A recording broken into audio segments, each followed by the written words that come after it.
Hello students, आज के lecture को आपको क्यों पूरा देखना है, इस बात के लिए मैं आपको पहले एक शॉर्ट इंट्रोडक्शन देता हूं कि इस पर्टिकुलर वीडियो लेक्चर के अंदर मैंने कौन कौन से कंसेप्ट के बारे में बात करी है। तो पहले आप ये देखें कि हम लोग क्या बात करने वाले हैं। तो देखो, आज की जो बात मैं कर रहा हूं आपसे, वो सबसे पहली बात होगी कि अगर मैं चार्ज दे दूंगा किसी को तो क्या होगा। ठीक है, किसी कंडक्टिंग शेल को अगर मैं चार्ज दे दूंगा तो क्या होगा। तो शेल ले लें, स्फीयर ले लें, सॉलिड ले लेंगे तो वो बाहर आ जाएगा, ये सबको पता है। बहुत नॉर्मल चीज है। सर क्या बता रहे हो, अच्छी बात बताओ। चलो आगे की बात करता हूं। फिर हम लोग बात करेंगे कि भाई आउटसाइड में पोटेंशियल क्या होगा और वी इनसाइड में पोटेंशियल क्या होगा, वी सरफेस पे क्या होगा, ये वाली बात करने वाले हैं। फिर उसके बाद बात करेंगे कि अगर हम लोग ऐसे करके बहुत सारे सेल ले लें, 2-3 सेल ले लें कोसेंट्रिक, अब इस पे पोटेंशियल क्या होगा, इस पे पोटेंशियल क्या होगा, इस पे पोटेंशियल क्या होगा। इससे रिलेटेड मैं आपको आईआईटी और फिजिक्स सीबीएसई सैंपल पेपर का एक क्वेश्चन भी दूंगा, उससे रिलेटेड हम लोग बात करेंगे। फिर हम लोग बात करेंगे कि भाई अगर मैं किसी को कनेक्ट कर दूं किसी कंडक्टिंग वायर से, किससे कर दूं भाई, कंडक्टिंग वायर से। अगर मैं कंडक्टिंग वायर से इसको कनेक्ट कर दूंगा तो अब किस किस पे क्या पोटेंशियल होगा और आपका चार्ज कहां से कहां चला जाएगा, तो इसके बारे में हम लोगों को बात करनी है यहाँ पे।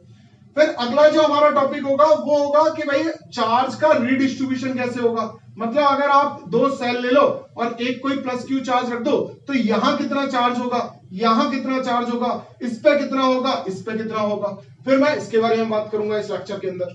फिर उसके बाद बात करी जाएगी कि अगर आप किसी को मटेरियल को आप कनेक्ट कर दो किससे, अर्थ से, अर्थिंग करने के बाद फिर आपसे बात करी जाएगी कि अब इस पे चार्ज कितना होगा, इस पे चार्ज कितना होगा, इस पे कितना होगा, इस पे कितना होगा, इस पे कितना होगा। तो अगर आपको ये सारे के सारे कंसेप्ट समझने हैं तो आप वीडियो को पूरा देखें। वीडियो को अगर आप पूरा देखेंगे तभी आपको ये कंसेप्ट पूरे समझ में आएंगे और बहुत बढ़िया तरीके से मैं आपको सारे के सारे कंसेप्ट को क्लियर करूंगा एक एक करके। तो let's start this video on the topic concentrate. Hello guys, welcome to Pathshala online और यूट्यूब चैनल, ठीक है, जिसमें हम लोग ये सारी बातें करने वाले हैं। चलो स्टार्ट करते हैं। देखो, हम लोगों ने लास्ट टाइम एक बात करी थी। क्या बात करी थी, पहले तो हम लोग वो कर लेते हैं कि एक हम लोगों ने इस तरीके से कंडक्टिंग शेल ले लिया। अब जब कंडक्टिंग शेल ले लिया है मैंने, इस बात को नहीं, सॉलिड स्फीयर लेते हैं पहले। सॉलिड स्फीयर ले लिया भाई, ले लिया मैंने, इसको कुछ चार्ज दे दिया भाई। अब जब चार्ज दे दूंगा तो वो चार्ज प्रॉपर्टीज अभी हम लोगों ने लास्ट लेक्चर में पढ़ी थी, प्रॉपर्टीज ऑफ अ कंडक्टर। ये सारा का सारा चार्ज कहां चला जाएगा भाई, चार्ज चला जाएगा ऑन द सरफेस। ठीक है, तो ये हम लोगों को उस पर्टिकुलर जगह से मालूम है कि जितना भी आप कोई भी चार्ज दे दो इसको, मान लो आपने बहुत सारा पॉजिटिव चार्ज दे दिया तो सारा पॉजिटिव चार्ज कहां आ जाएगा, आपका यहां आ जाएगा। अगर मैं इसको नेगेटिव चार्ज देता था तो नेगेटिव चार्ज भी कहां आ जाता, सरफेस के ऊपर आ जाता। तो ये बात तो यहां से कंफर्म हो गई। अगर हम लोग नेगेटिव या थोड़ा नेगेटिव थोड़ा पॉजिटिव दे देते तो जो आपके नेगेटिव और पॉजिटिव पहले तो कंबाइन करते, जो बच जाता, मान लो पॉजिटिव बच गया तो पॉजिटिव सरफेस पे आ जाता, अगर नेगेटिव बच जाता तो नेगेटिव सरफेस के ऊपर आ जाता। तो ये काम आपका होता सॉलिड में। ठीक है, अब ये बात हमारी हो गई। अब बात कर लेते हैं कि भाई किसी को हमने चार्ज दे रखा है, किसी को चार्ज दे रखा है। अब चार्ज हम लोगों ने दे रखा है, मान लो उसको मान लेते हैं कि भाई इसको क्यू चार्ज हम लोगों ने दे रखा है। अब क्यू चार्ज की वजह से मैं जो बात करना चाह रहा हूं वो बात करना चाह रहा हूं कि आर डिस्टेंस पे हमारा पोटेंशियल क्या होगा। आर डिस्टेंस पे हमारा पोटेंशियल क्या होगा अगर ये जो रेडियस है स्फीयर की वो आर है। मतलब आर रेडियस का स्फीयर, उस पर चार्ज दे दिया क्यू, इसकी वजह से आपको यहां एक कोई पॉइंट पी दिया गया है। इस पी पॉइंट पे आपको क्या करना है, पोटेंशियल बताना है। क्या बताना है, पोटेंशियल बताना है। तो सबसे पहली बात समझ लो कि जो भी आप क्यू चार्ज दोगे वो क्यू चार्ज क्या हो जाएगा, इसकी सरफेस पर डिस्ट्रीब्यूट हो जाएगा। जब इसकी सरफेस पर डिस्ट्रीब्यूट हो गया तो अब अगर मैं इसका सेंटर निकालूंगा, मान लो इस तरीके से आपका चार्ज डिस्ट्रीब्यूट हो गया, तो जब मैं इसका सेंटर निकालूंगा तो सेंटर कहां आएगा, वो आएगा आपका यहीं पे, जो इसका सेंटर है स्फीयर का। क्यों आ रहा है, क्योंकि आपका चार्ज जो होगा वो यूनिफॉर्मली डिस्ट्रीब्यूट हो जाएगा पूरे के पूरे स्फीयर के ऊपर। अब जब पूरे के पूरे स्फीयर के ऊपर डिस्ट्रीब्यूट हो गया तो इस पूरे चार्ज को हम लोग सेंटर पे मान सकते हैं कि ये सेंटर पे है भाई। इसको सेंटर पे अगर हम लोगों ने मान लिया तो पोटेंशियल क्या हो जाएगा, देखो यहां पे हम लोग दो केस ले सकते हैं, एक केस ले सकते हैं आउटसाइड का और एक ले सकते हैं इनसाइड का। तो मैं केस ले रहा हूं आउटसाइड। आउटसाइड की भैया कंडीशन क्या होगी, R is greater than R, ये आउटसाइड की कंडीशन है। तो अगर आउटसाइड की मैं बात करूं तो पोटेंशियल हो जाएगा आपका V आउटसाइड इक्वल टू कितना हो जाएगा, के क्यू अपॉन आर। क्या हो गया आपका, के क्यू अपॉन आर। इसको एक ब्रैकेट में हम लोग बंद करके रख लेते हैं, काम आएगा, ठीक है। अब केस ले लेते हैं कि अगर ये पॉइंट इनसाइड में होता, यहां कहीं होता। अब देखो जब ये इनसाइड की बात आ गई तो ये कौन सी बात आ गई कि आप स्फीयर के अंदर देखना चाह रहे हो कि भाई पोटेंशियल कितना हो। तो जब स्फीयर के अंदर आप लोग देखोगे तो अंदर देखने पे क्या हो जाएगा कि अब आपका पोटेंशियल कांस्टेंट हो जाएगा, और पोटेंशियल कांस्टेंट हो जाएगा तो फिर उसकी वैल्यू क्या होगी भाई पोटेंशियल की, तो वो पोटेंशियल की वैल्यू कितनी होगी, वो होगी आपकी, अगर मैं बात करूं इनसाइड और किसकी बात करूं, सरफेस की।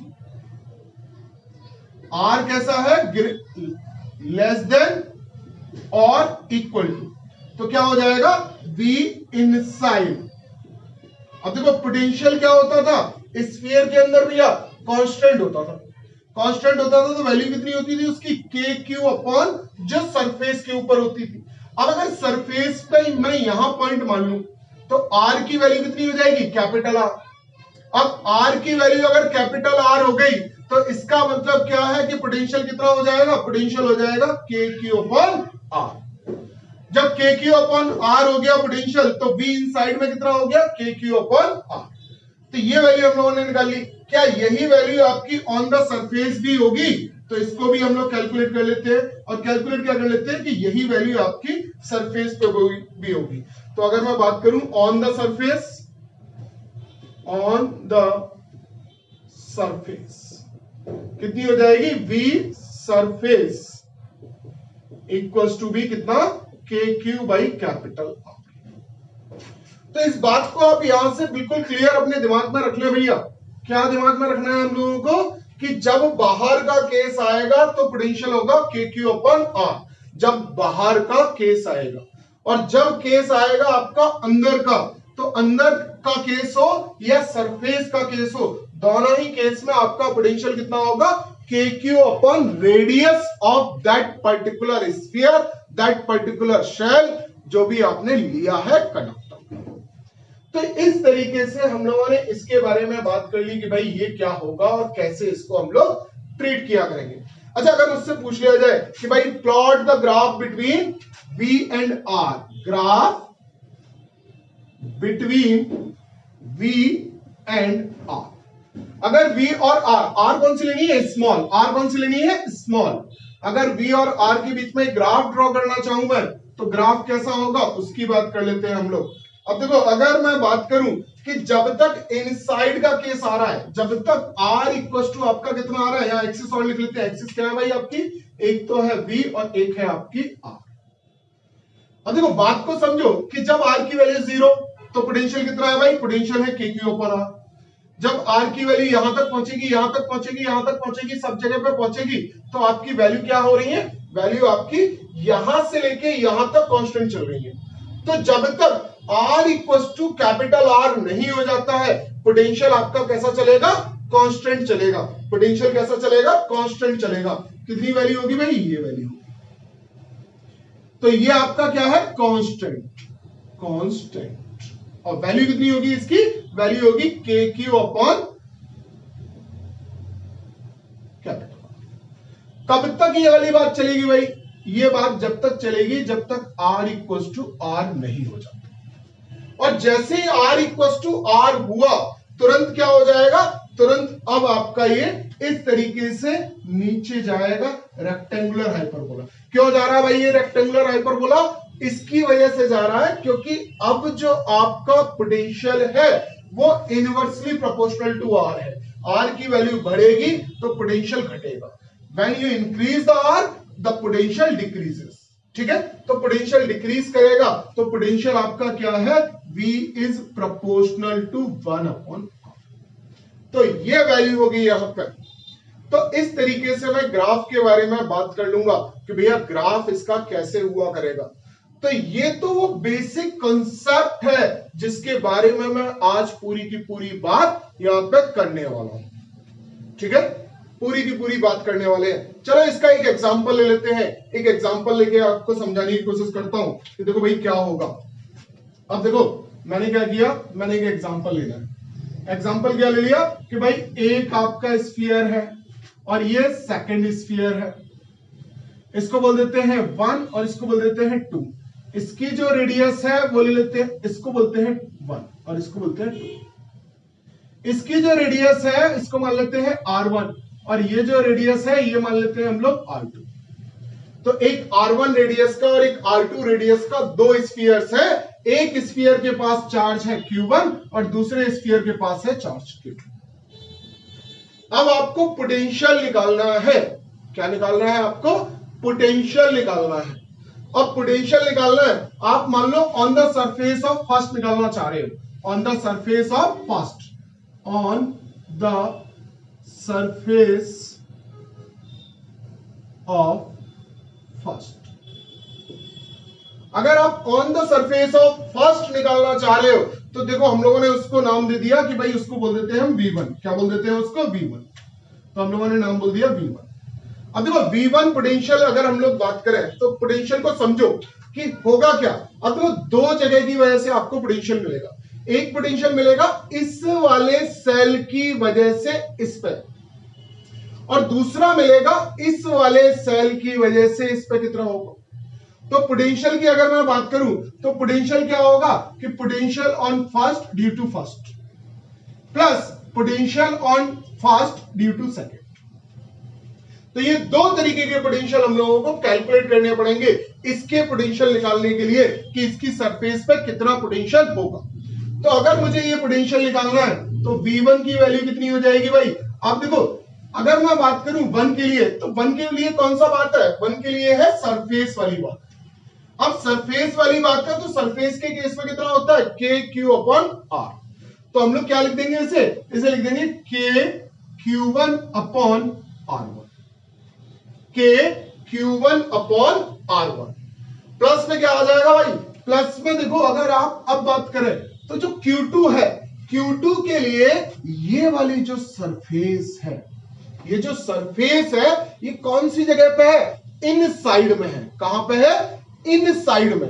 अब जब ये इन साइड में होगी तो हमारी वैल्यू क्या होगी उसकी बात कर लेते हैं। तो ये वैल्यू क्या हो जाएगी, KQ2/R2। भाई रेडियस मुझे कौन सी लेनी पड़ जाएगी, R2, क्योंकि जो सरफेस पे होगा वही इनसाइड में होगा। अब ये सेल भी इनसाइड में आ रहा है तो इनसाइड में इसकी भी वैल्यू वही होगी और कोई वैल्यू हो ही नहीं सकती।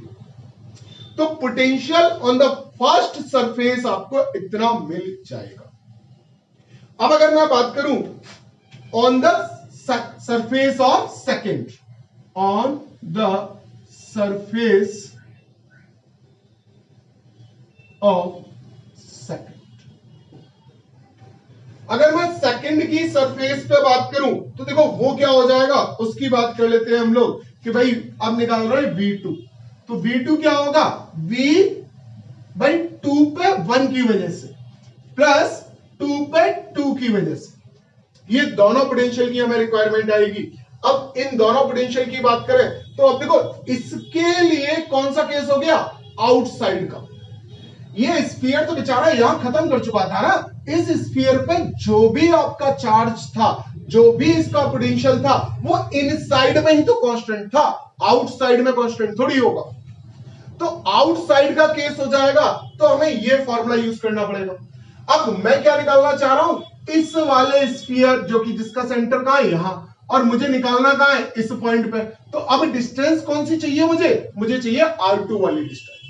तो R2 वाली डिस्टेंस चाहिए तो मेरा फॉर्मूला क्या हो जाएगा, KQ1/R2।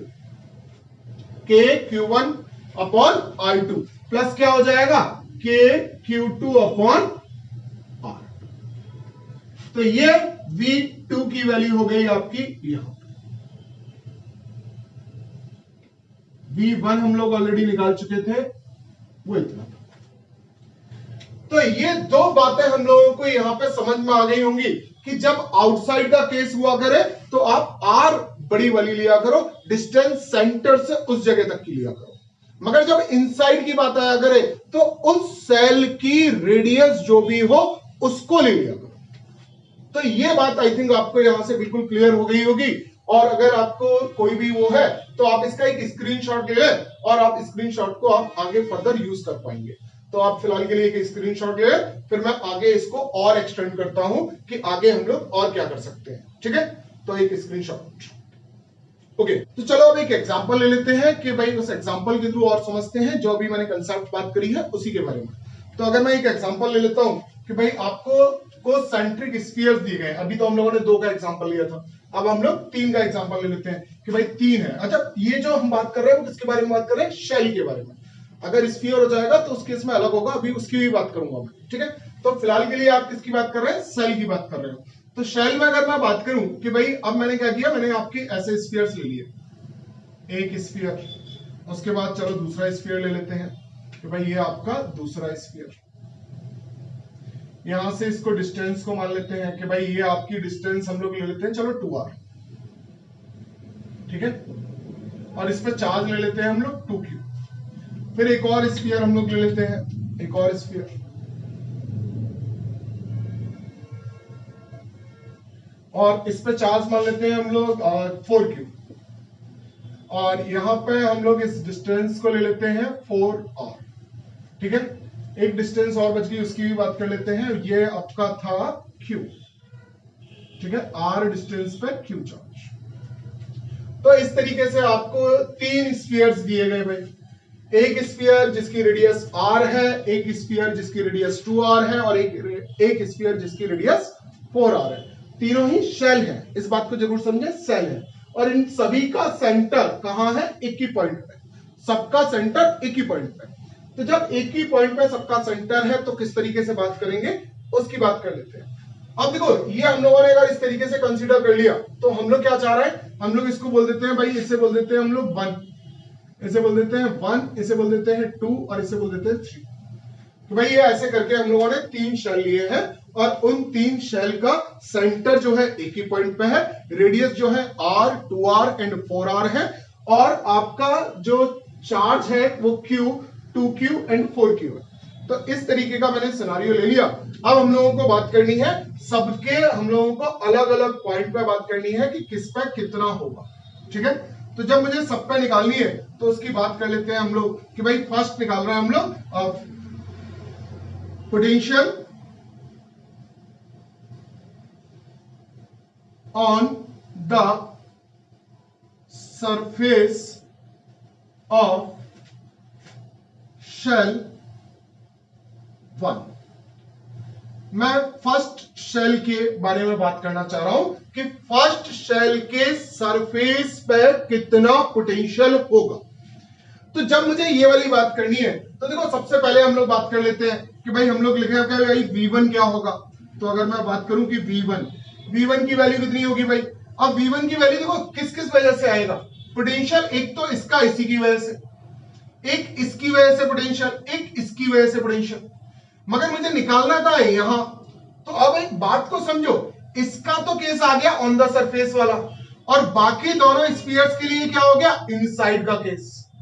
तो अगर मुझसे पूछा जाए तो हम लोग V1 को कैसे लिखेंगे? भाई V1 क्या हो गया आपका? V1 हो गया V1 1 की वजह से पोटेंशियल, फिर फर्स्ट पे सेकंड की वजह से, फिर थर्ड पे थर्ड की वजह से फर्स्ट पे। तो ये हम लोगों ने 3 बातें कर ली यहां पे। तो अब अगर मुझे पोटेंशियल निकालना हो तो V1 इक्वल टू क्या हो जाएगा? देखो K Q, Q की वैल्यू कितनी है भाई? Q divided by R। ठीक है, R थी ना रेडियस। अब अगर मैं इसकी वजह से बात करूं तो K, और इसका चार्ज कितना है भाई? चार्ज है 2Q। तो कितना आ जाएगा? 2Q डिवाइडेड बाई क्या आ जाएगा? आपकी रेडियस जो कि 2R है। मैंने R क्यों नहीं ली भाई? आर इस वजह से नहीं क्योंकि अंदर का केस है ना, यहां जो भी पोटेंशियल होगा इसकी वजह से वो यहां यहां यहां यहां सब जगह पे कांस्टेंट होगा और वही वैल्यू होगी जो सरफेस पे होगी। तो इसी वजह से क्या लिया है मैंने K2Q/2R प्लस क्या हो जाएगा भाई, प्लस हो जाएगा K4Q/4R। आप चाहो तो इन्हें कैलकुलेट कर सकते हो, 2 से 2 कट गया, 4 से 4 कट गया, तो V1 की वैल्यू कितनी आई भाई, V1 की वैल्यू आ गई KQ/R plus KQ/R plus KQ/R। अगर मैं इसे समराइज करूं एक ही जगह पे तो इसकी वैल्यू कितनी हो जाएगी भाई, V1 इक्वल्स टू आपका आ गया KQ3KQ/R। ठीक है, ये आपने फर्स्ट की वजह से निकाल लिया, फर्स्ट पे जो भी पोटेंशियल था वो आपने कैलकुलेट कर लिया और उसकी वैल्यू कितनी आई आपकी 3KQ/R। अब बात करते हैं हम लोग सेकंड की वजह से। तो अगर मैं सेकंड की बात करूं तो भाई सेकंड पे क्या होगा, potential on the surface of second, potential on the surface of shell second.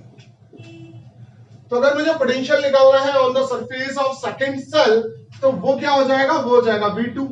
अब किस किस की वजह से निकालना है भाई, 1 की वजह से कितना है, 2 की वजह से कितना है, 3 की वजह से कितना है, यही तो निकालना है आपको।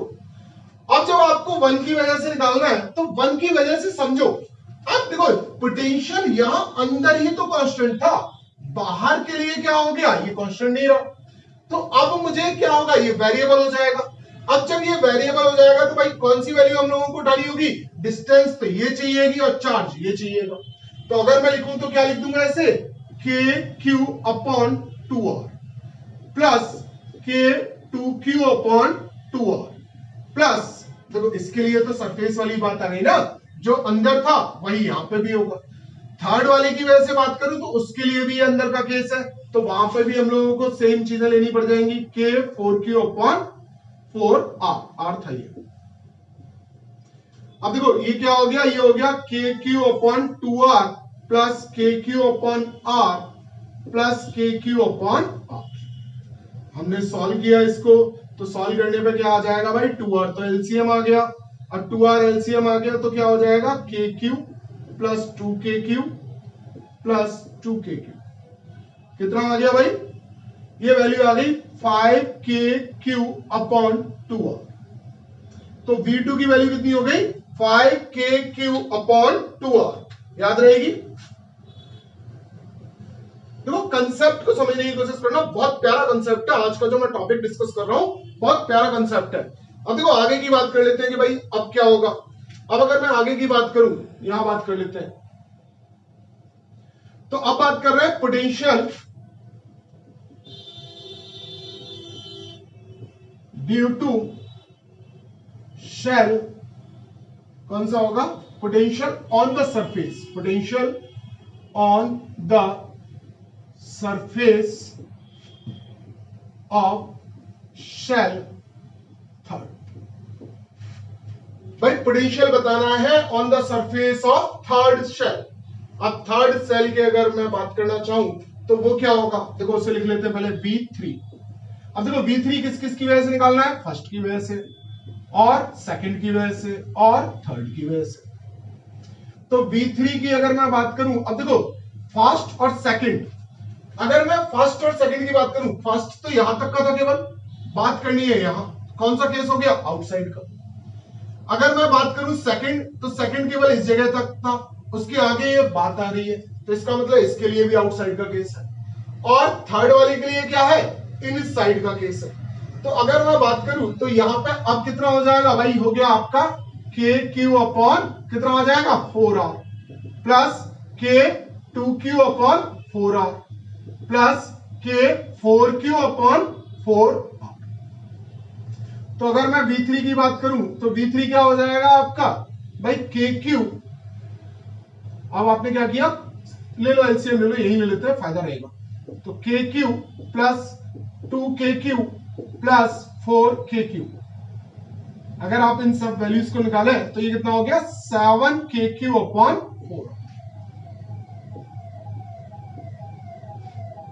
तो इस तरीके से हम लोगों ने यहां पे बात कर ली कि भाई हमारा जो पोटेंशियल होगा वो थर्ड पे इतना होगा, सेकंड पे इतना होगा और फर्स्ट पे आपका ये होगा वैल्यू जो हम लोगों ने यहां, ठीक है।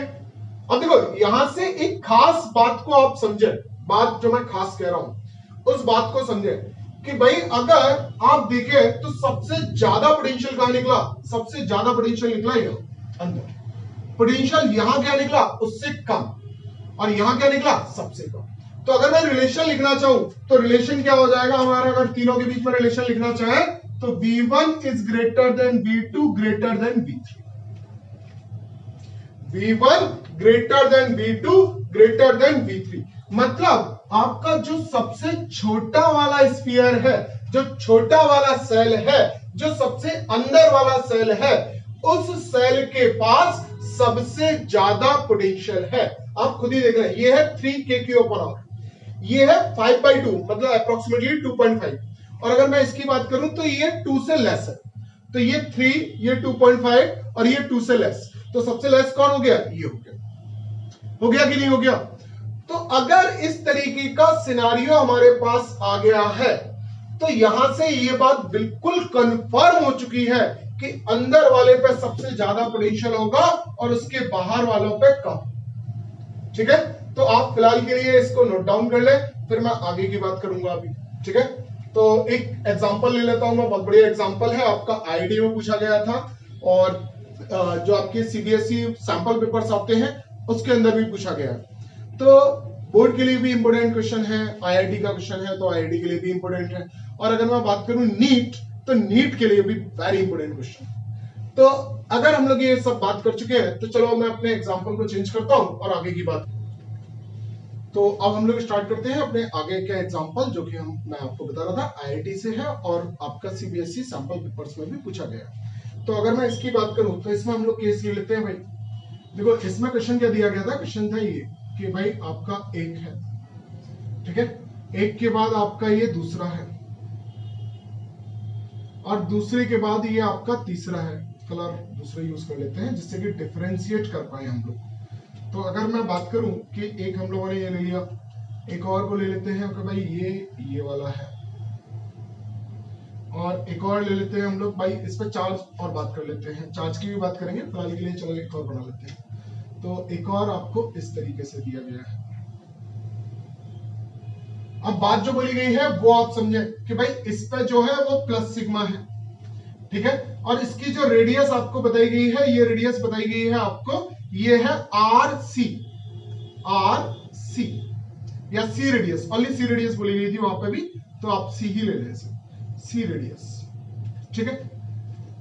ये वाला सेल है, इस पर प्लस सिग्मा आपका चार्ज डेंसिटी दे रखी है, इस बार चार्ज डेंसिटी ली गई है, चार्ज नहीं दिया गया है, पहली चीज इस पर सिग्मा दिया गया है। उसके बाद जो अंदर वाला है उसकी बात कर लेते हैं, ये भाई आपका अंदर वाला है, ठीक है। तो इसकी जो वैल्यू आपको दी गई है वो दी गई है बी, और इसको स्फीयर को बोला गया है कि भाई ये बी स्फीयर है, और इस पे आपको दिया गया है माइनस सिग्मा, ठीक है।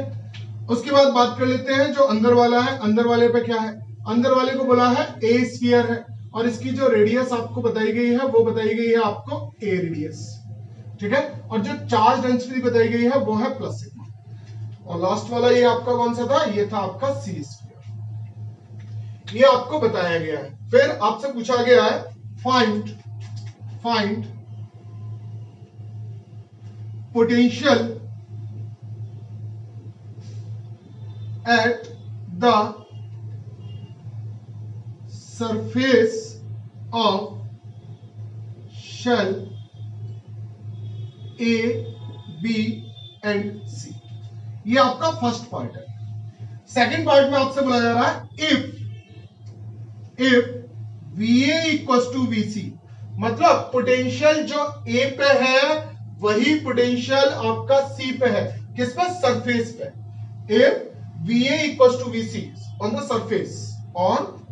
सरफेस, A के सरफेस पे और C के सरफेस पे, तो find the relation between A, B and C। ये हमारा क्वेश्चन है, इस क्वेश्चन को हम लोगों को सॉल्व करना है। तो देखो जैसा कि अभी हम लोगों ने जो बात करी थी, हम उसी के अकॉर्डिंग इसके सॉल्यूशन को स्टार्ट कर देंगे। तो हम लोग यहाँ पे एक बात को हम लोग यहाँ पे क्लियरली लिख के रखते हैं कि भाई हमारा जो लॉजिक था, वो लॉजिक क्या था हमारा, उस लॉजिक को हम लोग यहाँ पे लिख लेते हैं कि भाई सॉल्यूशन में सबसे पहले लॉजिक क्या हमारा, v आउटसाइड, आउटसाइड में भाई कितना हुआ करेगा आपका, v आउटसाइड में हुआ करेगा k q upon small r, और v इनसाइड में कितना हुआ करेगा भाई, इनसाइड में हुआ करेगा, या सरफेस की बात करें दोनों एक ही बात है, कितनी हुआ करेगा k q अपॉन। एक बार इसको सोचो, फिर हम लोग आगे की बात करते हैं कि ये कैसे सॉल्व होगा। अभी बताया वही लॉजिक है, कुछ और नहीं है, लॉजिक कोई और नहीं है। तो आपको इतनी सी बात यहां पर करनी है, ठीक है। आप सोच लो एक बार, फिर हम लोग इसे स्टार्ट करते हैं, ठीक है।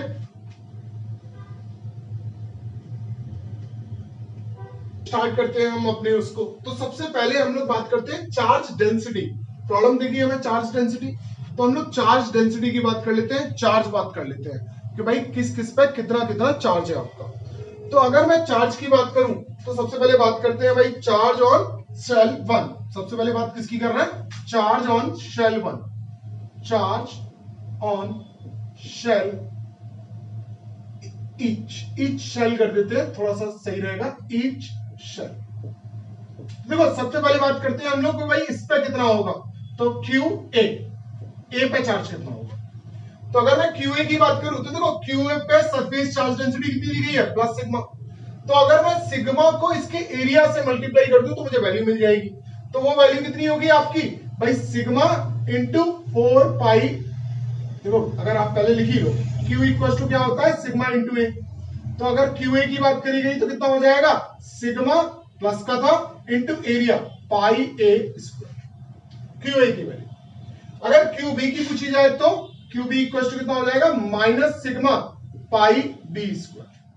और अगर QC की बात करी जाए तो कितना हो जाएगा, plus sigma pi C square, 4 pi C square. तो ये हम लोगों ने सारे के सारे चार्जेस को एक जगह पे समराइज करके लिख लिया कि भाई सबके चार्जेस क्या होंगे। अब अगर सबके चार्जेस, भाई हम लोगों ने क्या किया, सरफेस एरिया इसका लिया है, इससे मल्टीप्लाई कर दिया चार्ज डेंसिटी को। भाई सिग्मा का फॉर्मूला क्या था, sigma equal to Q upon A तो होता था, तो Q equal to sigma into A. अब एरिया किसका लोगे भाई, जिसमें चार्ज डेंसिटी है। चार्ज डेंसिटी अगर ए पे है तो ए का एरिया लो, अगर बी पे है तो बी का एरिया लो, सी पे है तो सी का एरिया लो। क्लियर सी बात है ना, बहुत नॉर्मल सी बात है भाई। तो अगर ये बात आपको समझ में आ गई तो अब आगे की बात कर लेते हैं। अब बात करते हैं भाई पोटेंशियल की बात कर लेते हैं। पहले इसकी बात करते हैं, चलो इसकी बात कर लेते हैं।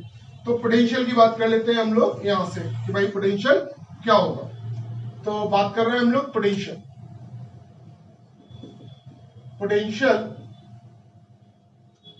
On the surface of shell A. हम लोग पोटेंशियल निकाल रहे हैं on the surface of shell A. तो अगर मुझे सेल ए के निकालना है पोटेंशियल कितना होगा, तो देखो सबसे पहली बात मैं यहां पे कर लेता हूं कि भाई वो कितना होगा, तो V1 बोल दिया उसे। अब V1 किसके इक्वल होगा भाई, VA, सॉरी A है ना, तो A ही यूज कर रहे हैं, 1 2 तो हम लोग यूज ही नहीं कर रहे हैं। तो ये कितना हो जाएगा, QA अपॉन, या फिर मैं बात करूं पहले से लिख लेते हैं, तो भाई potential on A due to A plus potential on A due to B plus potential on A due to C। अब देखो फिर से समझिए इस बात को कि A वाला जो केस लूंगा तो A के लिए कौन है, ऑन द सरफेस का केस है। B के लिए अगर मैं बात करूं तो B के लिए इनसाइड का केस है, और C के लिए बात करूं तो भी इनसाइड का केस है। तो अगर मैं सभी में बात करूं तो सभी की जो रेस्पेक्टिव रेडियस है वही आपको लेनी है, जो आपके चार्ज है वही लेनी है। तो अगर अब मैं यहां से बात करूं तो भाई वैल्यू क्या हो जाएगी उसकी बात कर लेते हैं। अब देखो यहां पे अगर मैं बात करूं तो यहां पे क्या हो जाएगा K, अब QA की वैल्यू कितनी है, सिग्मा K QA लिख देते हैं पहले से, QA upon RA plus K QB upon RB plus K QC upon RC। अब अगर मैं बात करूं तो यहां पे क्या हो जाएगा, K QA की वैल्यू को अगर मैं लिखूं तो वो कितनी है भाई, sigma pi A square. Divided by R A की वैल्यू कितनी है 1, प्लस क्या हो जाएगा भाई आपका, प्लस हो जाएगा के सिग्मा, सिग्मा कैसा था, क्यू बी कैसा है नेगेटिव, तो minus sigma 4 pi C square upon सी, और यहां प्लस लिख लेते हैं के sigma 4 pi C square upon C, ये तो बी था सर, ठीक है। तो ये हम लोगों ने बात कर ली कि भाई इतना इतना हुआ करेगा। आप चाहो तो इसे कैलकुलेट करके भी लिख सकते हो कि भाई कैलकुलेट करके अगर मैं लिखूं तो ये क्या हो जाएगा, अगर कुछ हो सकता है कैलकुलेट, वैसे मैं बोलूंगा यही छोड़ो, बहुत बढ़िया रहेगा अगर आप यही छोड़ दें, तो ये आपका आ गया बी है, ठीक है। अब बात कर लेते हैं potential on the surface of shell B, potential on the surface of shell B, potential on the surface of shell B। अब potential on the surface of shell B की बात करनी है, उसको हम लोग कैलकुलेट कर लेते हैं यहां पे। अब देखो क्या होगा, अगर मैं बात करूं तो भाई वीबी इक्वल टू कितना, वी बी ए, बी पे पोटेंशियल ए की वजह से, plus V B B plus V B C, ये तीनों की वजह से हम लोगों का पोटेंशियल होगा। अब देखो अगर मैं बात करूं ए के लिए तो आउटसाइड का केस हो गया, बी के लिए ऑन द सरफेस का केस आ गया, और सी के लिए इनसाइड का केस हो गया। तो अगर मुझे ए की वजह से निकालना है तो अब हमारे ये जो आर थी वो आर न रखी स्मॉल आर हो जाएगी, तो कितना हो जाएगा भाई यहां पे, वो हो जाएगा K Q A upon R A plus K Q B upon R B plus K Q C upon R C. तो अब अगर मैं इन वैल्यूज को कैलकुलेट करूं देखो क्या क्या हो जाएंगी। अब देखो इस वैल्यू को अगर कैलकुलेट करें तो के क्यू ए की वैल्यू कितनी है भाई, sigma into 4 pi A square divided by distance कौन सी लेंगे, देखो आउटसाइड वाली डिस्टेंस लेंगे, आउटसाइड में क्या है बी पॉइंट तक हम लोगों को जाना है ना B, plus K sigma 4 pi और क्या आ जाएगा माइनस का था ये, minus sigma 4 pi B square upon B plus K sigma 4 pi C square upon C, ये हमारा आ गया भाई, ठीक है। अब बात कर लेते हैं हम लोग थर्ड वाले उस पर, ठीक है। Potential on the surface of shell C, potential on the surface of shell C. और देखो जब सेल सी के बारे में बात करेंगे तब क्या होगा उसकी बात कर लेते हैं हम लोग। अब देखो सेल सी में अगर मैं बात करूं तो हम लोगों ने लिख दिया BC इक्वल टू क्या होगा, A की वजह से भैया कितना है प्लस B की वजह से कितना है प्लस C की वजह से कितना है, C पे A की वजह से कितना, B की वजह से कितना, C की वजह से कितना। अब देखो अगर मैं बात करूं A के लिए तो C तो आउटसाइड है, B के लिए भी आउटसाइड है, और C के लिए क्या है ऑन द सरफेस, C के लिए क्या है ऑन द सरफेस। तो अब अगर मैं इसे लिखूं तो क्या लिख दूंगा भाई, BC equal to K Q A upon R A plus K Q B upon R B plus K Q C upon R C. आर इस बार तो कैपिटल ले सकते हैं हम लोग, तो कितना हो जाएगा आर सी। अब देखो अगर हम लोग देखें तो BC की वैल्यू भाई कितनी, तो BC इक्वल टू आपका कितना हो गया, के क्यूए की वैल्यू कितनी है 4 pi A square, sigma 4 pi A square upon क्या आ जाएगा सी, आर ए की वैल्यू कितनी है सी, क्योंकि आउटसाइड का केस। प्लस में कितना हो जाएगा, प्लस में हो गया के minus sigma 4 pi B square upon B, और प्लस में क्या आ गया के sigma 4 pi C square upon C. तो ये वो सारे पोटेंशियल थे जो हम लोगों को कैलकुलेट करने थे हम लोगों ने कैलकुलेट किए कि भाई किसकी वैल्यू कितनी कितनी होगी, इस चीज को हम लोगों ने यहां पे निकाल लिया है। ठीक है, ये भी वैल्यू आपकी वीबी कितनी वैल्यू है भाई, ये वैल्यू है। अगर मैं यहां बात करूं तो ये वीसी वैल्यू है। इस तरीके से हम लोगों ने सभी के पार्ट निकाल लिया। तो ये सॉल्यूशन है, वो सॉल्यूशन किस बात के लिए निकाला है हम लोगों ने, फर्स्ट पार्ट के लिए। किसके लिए निकाला है, फर्स्ट पार्ट के लिए। अब बात करनी है हम लोगों को सेकंड पार्ट के लिए। तो अगर मैं सेकंड पार्ट के लिए बात करूं तो देखो कैसे बात कर सकते हैं हम लोग, यहीं पे बात कर लेता हूं, स्पेस थोड़ा सा कम बचा हुआ है। मैं चाहूंगा कि ये क्वेश्चन आपको पूरा हो जाए। तो हम लोग क्या बात कर रहे हैं, सेकंड पार्ट। एक थोड़ा सा अलग यूज कर लेते हैं, सेकंड। ये कौन सा था, फर्स्ट पार्ट। अब देखो सेकंड में क्या बोला है उसने, सेकंड में बोला है कि भाई वीबी इक्वल टू क्या है आपका, वीए इक्वल टू क्या है, VA equal to VC, VA equal to VC. हम लोग दोनों को इक्वल रख देते हैं भाई। अब अगर मैं बात करूं तो देखो यहाँ पे वीए की वैल्यू कितनी थी, ये रही।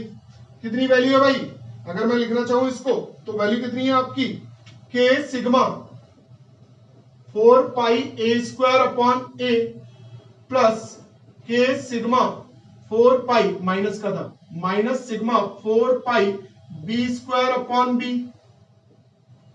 Plus K sigma 4 pi C square upon C equals to में क्या है भाई, इक्वल्स टू में अगर मैं बात करूं तो देखो ये तो था हमारा, इसकी वजह से ये तो सारी बात कर ली हम लोगों ने एबीसी वाली।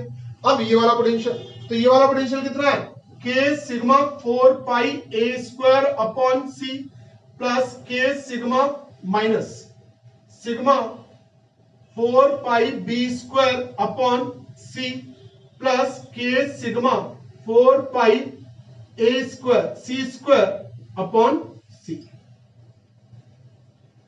ठीक है, तो ये सारी बात थी। अच्छा एक बार देख लेते हैं बोर्ड में ये दिख रहा है कि नहीं दिख रहा है।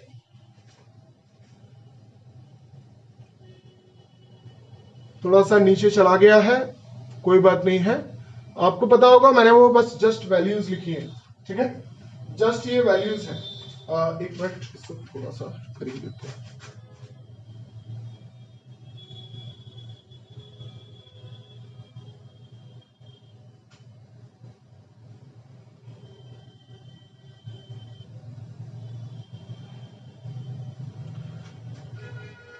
अब देखो ये सारी वैल्यूज हम लोगों ने यहां बात कर ली कि भाई ये कैसे कैसे वैल्यूज होंगी। अब देखो यहां एक बात समझो, ए स्क्वायर से ए कट गया। अच्छा के सिग्मा 4 पाई सब में कॉमन है, सब कट जाएंगे। तो अगर सब कट जाएंगे तो देखो एक स्पेस मेरे पास ये बचा हुआ है, इसी स्पेस में मैं इसे खत्म करने की कोशिश करता हूं। ठीक है, ये स्पेस साफ दिखाई दे रहा होगा आपको, एक और लाइन खींच देते हैं अगर नहीं दिखाई दे रहा है तो।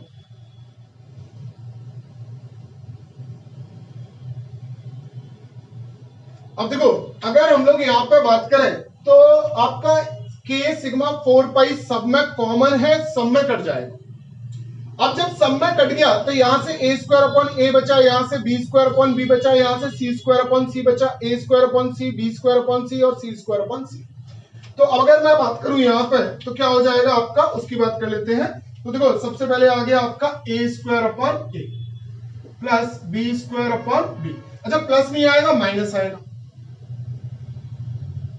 Plus C square upon C equal to क्या हो गया, A square upon C plus minus B square upon C plus C square upon C. इस तरीके से आ जाएगा। अभी आ रहा है ना बोर्ड में, ठीक है आ रहा। तो ये हमारी बात हो गई। अब देखो ए स्क्वायर अपॉन ए क्या हो गया, A minus B plus C equal to क्या आ गया, A upon A square upon C. अच्छा एक बात और समझो, यहां क्या ये दोनों कट नहीं जाएंगे, इनको काट ही देते हैं डायरेक्ट। ये भैया कट गए दोनों, ठीक है, इधर भी है इधर भी है।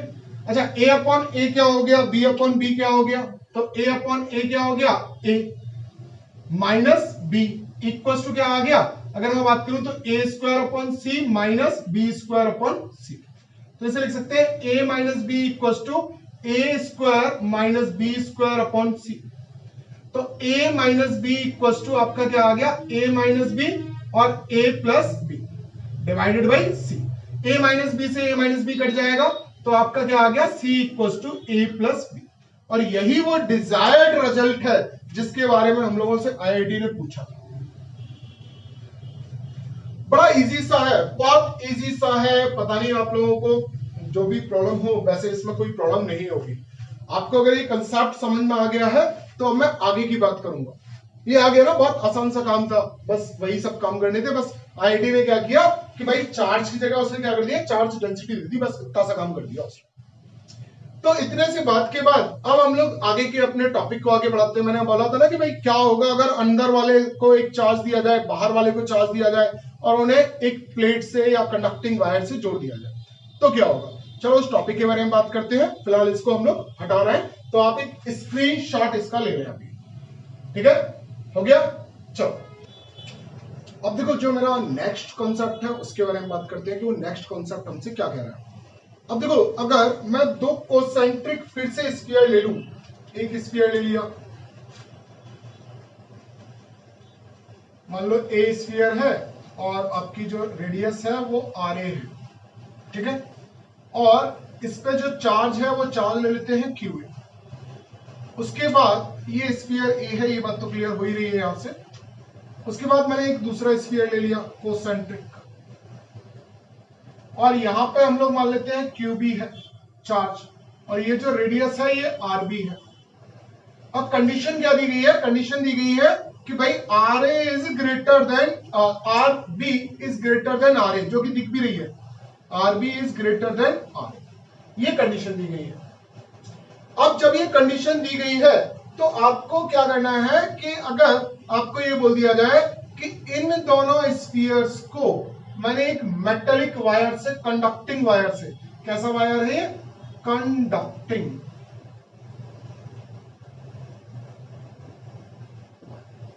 तो ये कंडक्टिंग वायर से जब मैं इसे कनेक्ट कर दूंगा तो क्या होगा, तो क्या होगा, क्या चार्ज यहां से यहां आएगा या यहां से यहां जाएगा, इस बात को हमें देखना है। तो पहले हम लोग पोटेंशियल निकाल लेते हैं दोनों की वजह से क्या होगा। तो कंडक्टिंग वायर की केस को हम लोग फिर सॉल्व करेंगे। तो पहले हम लोग निकालते हैं भाई पोटेंशियल क्या होगा। तो पोटेंशियल की अगर मैं बात करूं तो भाई पोटेंशियल क्या हो जाएगा, उसके लिए हम लोग बात करते हैं यहां पे कि भाई पोटेंशियल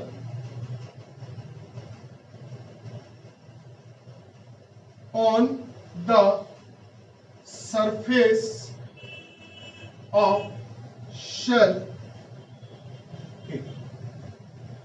अगर इसकी सरफेस पे हम लोगों को निकालना है वो क्या होगा, चलो उसे कैलकुलेट कर लेते हैं भाई, कैलकुलेशन करते हैं हम लोग। तो वो क्या हो जाएगा भाई, VA निकाल रहे हो, किसकी वजह से निकाल रहे हो, A पे B की वजह से, A पे A की वजह से प्लस A पे B की वजह से। यही तो बात तो करनी है हम लोगों को। तो चलो इसको बात कर लेते हैं हम लोग। अब देखो, A के लिए A पे निकालना है तो ऑन द सरफेस का केस, और इस साइड के लिए इनसाइड का केस। तो क्या हो जाएगा भाई, VA इक्वल्स टू आपका क्या हो गया, इसके लिए तो यही बात आ गई, तो क्या आ जाएगा, KQA अपॉन RA, प्लस दूसरी की वजह से क्या आ जाएगा, KQB अपॉन RB। ये पोटेंशियल आ गया हमारा। अब बात कर लेते हैं हम लोग इसकी नेक्स्ट बात। अब अगर मैं नेक्स्ट बात को करूं तो भाई अब हम लोगों को क्या करना है, potential on the surface of shell B, पोटेंशियल on the surface of shell B। तो अगर मैं इसकी बात करूं तो भाई ये क्या हो जाएगा, इसके बारे में बात कर लेते हैं हम लोग। तो ये क्या होगा, VB इक्वल टू क्या हो जाएगा, KQA डिवाइडेड बाई क्या होगा, RB। अब हमें RB की रिक्वायरमेंट होगी, या फिर पहले पूरा लिख ही लेते हैं। क्या होगा भाई, VBA प्लस VBB, क्या हो जाएगा भाई, KQA upon RB plus KQB upon RB। ये दोनों के पोटेंशियल हो जाएंगे। अब इन पोटेंशियल में क्या रिलेशन होगा उसको चेक कर लेते हैं। तो देखो, अगर मैं देखूं VA का पोटेंशियल ये आया है, VB का पोटेंशियल ये आया है, दोनों का पोटेंशियल हम लोगों को मालूम है कि भाई किसका कितना कितना पोटेंशियल है। अब अगर आप इस चीज में यहां एक खास बात देखें तो QA अपॉन RA है यहाँ पे K QB अपॉन RB है। तो देखो QB upon RB, QB upon RB दोनों एक ही चीज है, तो ये तो दोनों में इक्वल टर्म्स है, तो इनसे तो कोई फर्क पड़ना ही नहीं है, इनकी वैल्यू कितनी भी हो। फर्क किनसे पड़ेगा? इन दोनों से। अच्छा, इन दोनों में आप बात करें तो देखो दोनों का न्यूमरेटर सेम है, KQA KQA, मगर जो डिनोमिनेटर की बात करें, इसका RA है, इसका RB है। अब देखते हैं डिनोमिनेटर किसका छोटा है, तो डिनोमिनेटर छोटा किसका है? RA का। जिसका डिनोमिनेटर छोटा होगा, जो छोटी चीज से डिवाइड हो रहा होगा, वो बड़ा हो जाएगा। भाई आप ही बताओ, अगर आपको ऐसे दिया जाए कि 1/2 और 1/3 कौन सी बड़ी वैल्यू है, तो वैल्यू कौन सी बड़ी है? 1/2। क्यों बड़ी है? क्योंकि इसका डिनोमिनेटर छोटा है। जब आपके न्यूमरेटर दोनों के इक्वल हो तो हमें यह देखना होता है डिनोमिनेटर किसका छोटा है, वो वैल्यू बड़ी हो जाएगी। तो क्योंकि यहाँ पे न्यूमरेटर दोनों के इक्वल थे, तो डिनोमिनेटर को चेक किया हमने, डिनोमिनेटर इसका छोटा है, इसका बड़ा है, इसका मतलब ये वाली वैल्यू ज्यादा बड़ी होगी, मतलब होल वैल्यू को देखो तो वैल्यू छोटी हो जाएगी, ये वैल्यू बड़ी हो जाएगी। इसका मतलब क्या हो गया कि भाई VA is greater then BB। ये बात हम लोगों ने यहां से निकाली कि भाई potential on the shell surface A is greater than the potential on the surface of shell B। अब एक बात को मेरी को समझो कि आपके यहाँ पे पानी की टंकी है, आप उसे ऊपर रखते हो। क्यों ऊपर रखते हो? क्योंकि आपको नीचे पानी मिल जाए। अगर टंकी को हम नीचे रख दें और अपनी उसको टैप को हम लोग ऊपर रखें तो क्या होगा? पानी आपको नहीं मिलेगा। क्यों नहीं मिल रहा है भाई? क्योंकि आपका पोटेंशियल ज्यादा से कम की तरफ, मतलब पोटेंशियल एक बॉडी का अगर ज्यादा होगा दूसरी का कम होगा तो हमेशा ऐसे फ्लो करेगा, मतलब एक बॉडी से दूसरी बॉडी पर फ्लो करे जाएगा वाटर। तो जिस तरीके से वाटर आपका फ्लो करता है, सेम तरीके से चार्ज फ्लो करेगा। चार्ज भी कहां से फ्लो करेगा? Higher potential to lower potential. Potential किसका हायर है? पोटेंशियल है A का। तो चार्ज कहां से कहां फ्लो करेगा? चार्ज फ्लो करेगा अंदर वाले से बाहर वाले। चार्ज कहां फ्लो करेगा? अंदर वाले से बाहर वाले पे फ्लो कर जाएगा। तो चार्ज हमारा अंदर वाले से बाहर वाले पे फ्लो कर गया।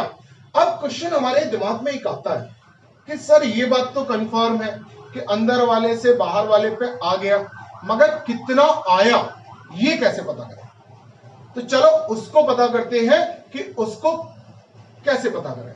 तो सबसे पहली मेरी बात समझे कि अगर मैं दो कोई ग्लास ले लूं, एक ग्लास ले लिया, दूसरा ग्लास ले लिया, अगर इन दोनों ग्लासेस को, जैसे हम लोग यहां पे बात कर लेते हैं कहीं पे, तो देखो एक ग्लास ले लिया मैंने और ये दूसरा ग्लास ले लिया। अब एक में कुछ वाटर है और दूसरे में कुछ वाटर है, तो अगर मैं इन दोनों को कनेक्ट कर दूं तो ये वाटर कब तक फ्लो करेगा? ये क्या तब तक फ्लो नहीं करेगा जब तक दोनों का पोटेंशियल सेम ना हो जाए। भाई इसमें दोनों में लेवल जब तक सेम नहीं हो जाएगी तब तक फ्लो करेगा। अगर आप इसे नीचे ले जाओ तो जब तक फ्लो करेगा जब तक आपका पोटेंशियल सेम ना हो जाए। तो कुल मिला के पोटेंशियल का सेम होना बहुत जरूरी है, उसके बाद ही आपका चार्ज का फ्लो होना बंद होगा। तो वही चीज को हम लोग यहां एक न्यूमेरिकल वैल्यू से समझने की कोशिश करते हैं कि कितना फ्लो कर जाएगा किस बॉडी से किस बॉडी पे। ये बात कंफर्म हो चुकी है कि हमेशा इनर सेल से आउटर सेल पे आपका चार्ज फ्लो करेगा। क्यों फ्लो करेगा वो बात मैं ऑलरेडी बता चुका हूं कि अंदर वाले का पोटेंशियल हाई है, बाहर वाले का कम है। तो always high potential to low potential आपका चार्ज क्या कर जाता है? फ्लो कर जाता है। ये बात समझ में आ गई? अच्छा, इस बात को हमेशा याद रखना, अंदर वाले पे कितना भी कम चार्ज हो तब भी चार्ज कहां फ्लो करेगा? बाहर वाले की तरफ फ्लो करेगा। ये बात समझ में आ गई? तो देखो अब इस बात को ये देखते हैं कि भाई कितना चार्ज आपका फ्लो करेगा। तो कितना चार्ज फ्लो करेगा उसके लिए मैं आपको एक एग्जांपल ले रहा हूं। एग्जांपल को आप समझे कि भाई एक स्फीयर ले लिया और ये आपने दूसरा स्फीयर ले लिया। मान लो इस पे है आपका कुछ मान लेते हैं 9Q चार्ज, इस पे मान लेते हैं मान लो 2Q चार्ज, इसकी रेडियस मान लेते हैं R और इसकी रेडियस मान लेते हैं 2R। ऐसा हम लोगों ने मान लिया। अब अगर ऐसा मान लिया तो आगे क्या होगा उसकी बात कर लेते हैं। अब देखो इसको हम लोग 1 बोल देते हैं, ये है हमारा 1 और ये भाई साहब है हमारे 2। अगर मैं भाई साहब 1 के बारे में बात करूं जो हमारा प्राणी 1 है, तो हम लोग बात करते हैं पोटेंशियल देखो अब मेरी बात को समझो, एक बात को और समझो ना, अभी तो हम लोगों ने कंडक्ट तो किया ही नहीं इसे, ये हम लोगों ने कंडक्टिंग वायर लगा दिया। कैसा है? Conducting wire. अब कंडक्टिंग वायर के बाद कुछ चेंजेस आए होंगे, तो एक से दूसरे पे कुछ गया होगा। तो मैं मान लेता हूं अभी हम लोगों ने केस लिया ही था, उसके अकॉर्डिंग क्या निकल के आया था कि बाहर वाले पे आपका चार्ज फ्लो कर जाएगा। तो मैंने क्या मान लिया कि भाई इसके पास प्लस क्यू चार्ज आ गया, ठीक है, इसको प्लस क्यू और मिल गया अंदर वाले से। तो अंदर वाले से अगर मिला है तो अंदर वाले के पास कम भी हुआ होगा, तो माइनस क्यू चार्ज इसमें से चला गया। अच्छा, कब तक फ्लो करेगा चार्ज आपका? जब तक पोटेंशियल सेम ना हो जाए। तो हम लोग क्या कर ले, पोटेंशियल सेम की कंडीशन ले लेते हैं।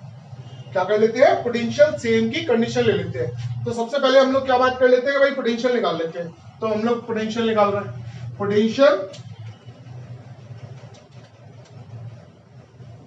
पोटेंशियल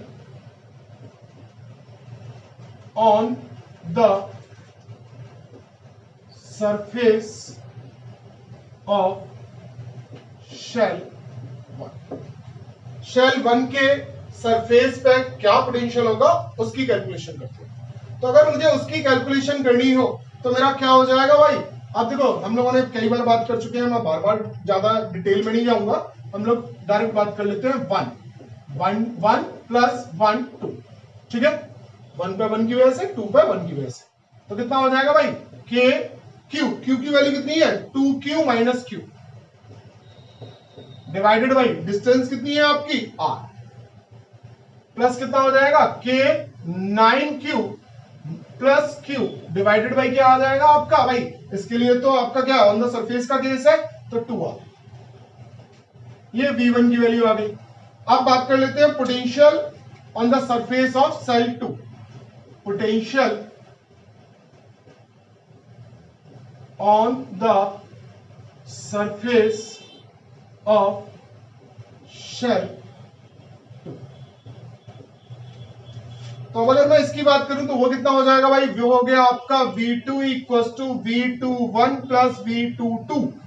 V21 21 की वैल्यू कितनी है? K 2Q minus Q divided by, अब डिस्टेंस कौन सी लेनी पड़ जाएगी? ये बाहर वाली, कितनी हो गई? 2R, प्लस कितना हो जाएगा? K कितना 9Q minus sorry plus Q divided by क्या हो जाएगा आपका? 2R। तो अब क्या करें? But on connection, connecting the wire,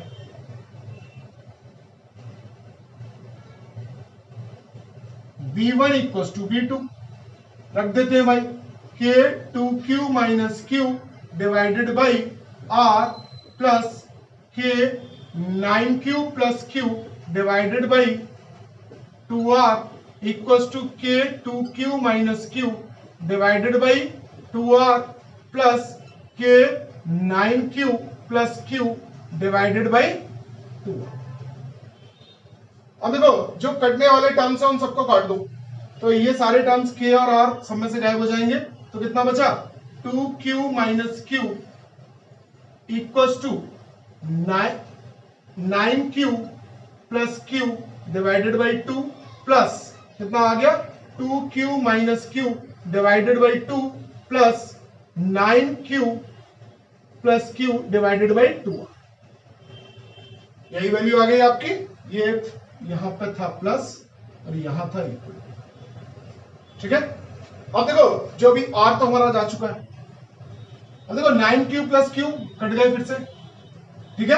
अब देखो इसको 2 को मल्टीप्लाई कर देते हैं तो कितना हो गया? 4Q minus 2Q equal to 2Q minus Q, ये तो बचेगा 4Q माइनस 2Q 2Q, और ये 2Q इधर गया प्लस हो गया, तो ये कितना आया? Q।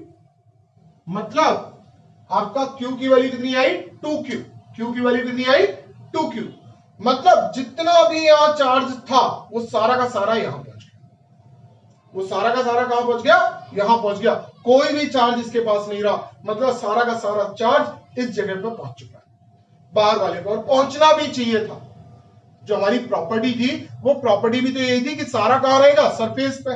अब उसे जगह मिल गई, अब उसे जगह मिल गई मूव करने के लिए, तो उसने मूव करके कहां पहुंच गया, वो बाहर वाले सेल के पास। अगर ये वायर कनेक्ट नहीं होता, ये वायर कनेक्ट नहीं होता तो वो बाहर नहीं पहुंचता। तो इस तरीके से वो कहां पहुंच गया, बाहर। और कितना पहुंचा, सारा का सारा। तो हमारा जो कंफ्यूजन आ रहा था कि भाई कितना आपका चार्ज फ्लो कर जाएगा, वो कंफ्यूजन यहां से आपका पूरा का पूरा दूर हो गया कि भाई सारा का सारा चार्ज कहां पहुंच जाएगा, बाहर पहुंच जाएगा। आप एक स्क्रीनशॉट ले लो, फिर मैं आगे की बात करता हूं हमारे नेक्स्ट टॉपिक की, ठीक है।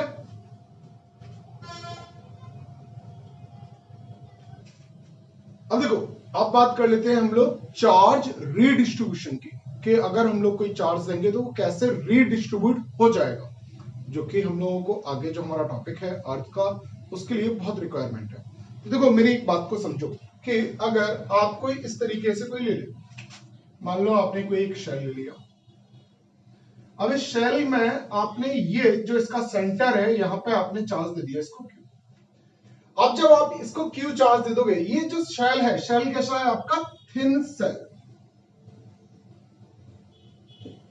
अब देखो अगर ये थिन शेल है तो क्या होगा, एक्चुअली थिन सेल का मतलब क्या है कि भाई ये आपका क्या होगा, इक्विवेलेंट टू एक सेल होगा, जिसमें क्या होगा भाई, अगर मैं बात करूं कि अगर मैं इसको बनाना चाहूं तो क्या मैं इसको ऐसे बना सकता हूं कि भाई ये Q चार्ज हो गया और ये आपने एक बना लिया एक सरफेस, और देखो एक और इसके पास सरफेस होगी। ये मैंने दिखाने के लिए मैं यहां पे ऐसे कर रहा हूं, बात समझ में आ रही है, केवल दिखाने के लिए। बाद में हम लोग नहीं करेंगे इस काम को, बट अभी हम लोगों ने ये काम किया है कि ऐसा हम लोगों का है। अब देखो ये है हमारा Q। अब हम लोगों को एक बात पता है कि इलेक्ट्रिक फील्ड, क्या पता है हम लोगों को कि इलेक्ट्रिक फील्ड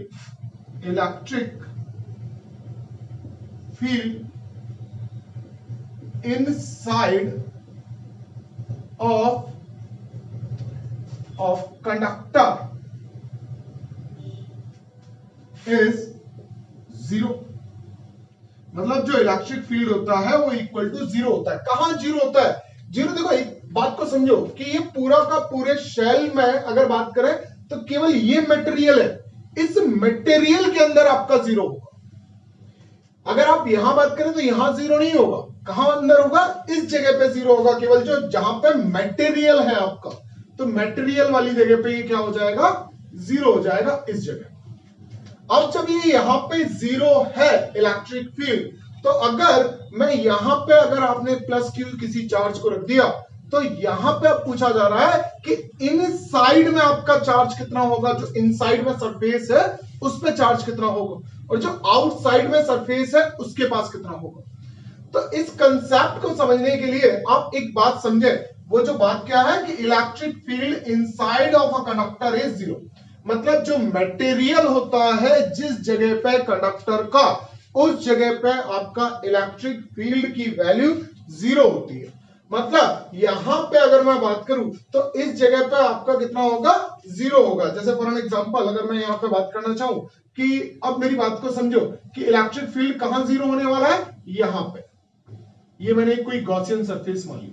कौन सी सरफेस है ये है गॉसियन सरफेस।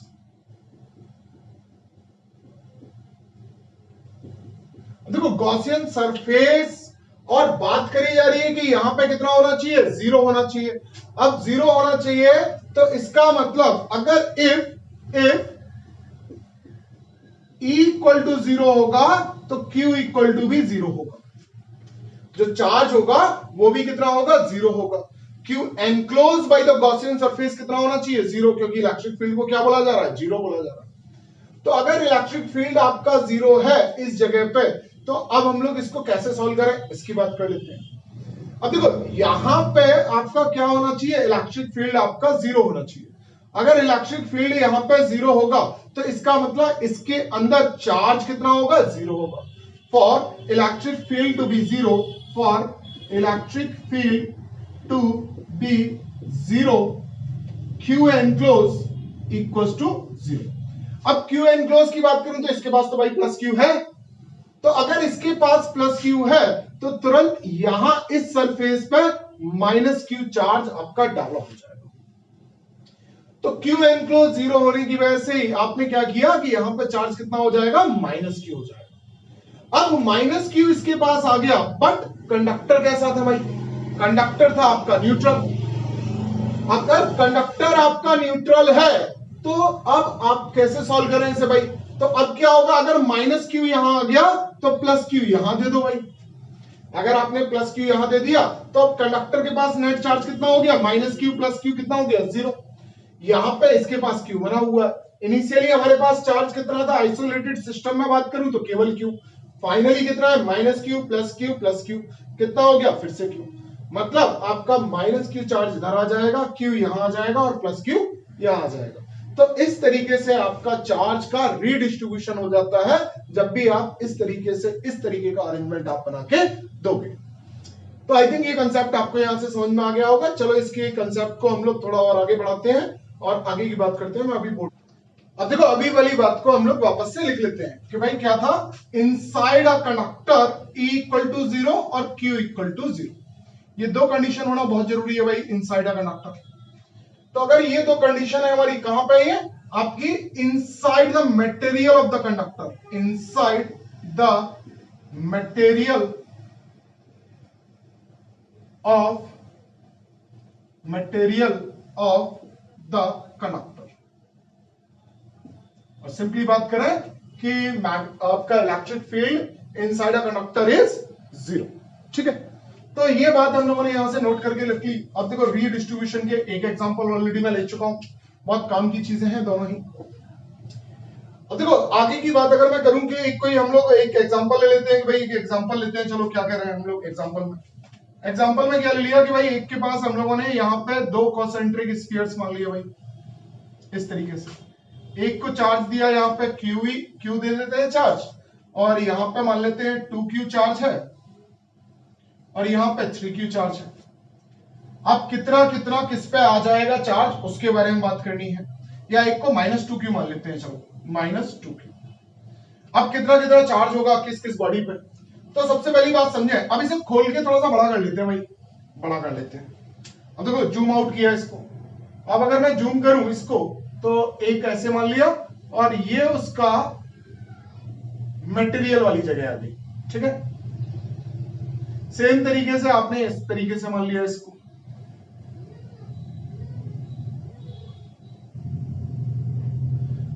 अब देखो अगर हम लोग बात करें, देखो पहले तो मैं आपको क्लियर कर देता हूं कि कौन सा मटेरियल है कौन सा क्या है। तो ये मटेरियल है, सिमिलरली ये भी आपका मटेरियल है।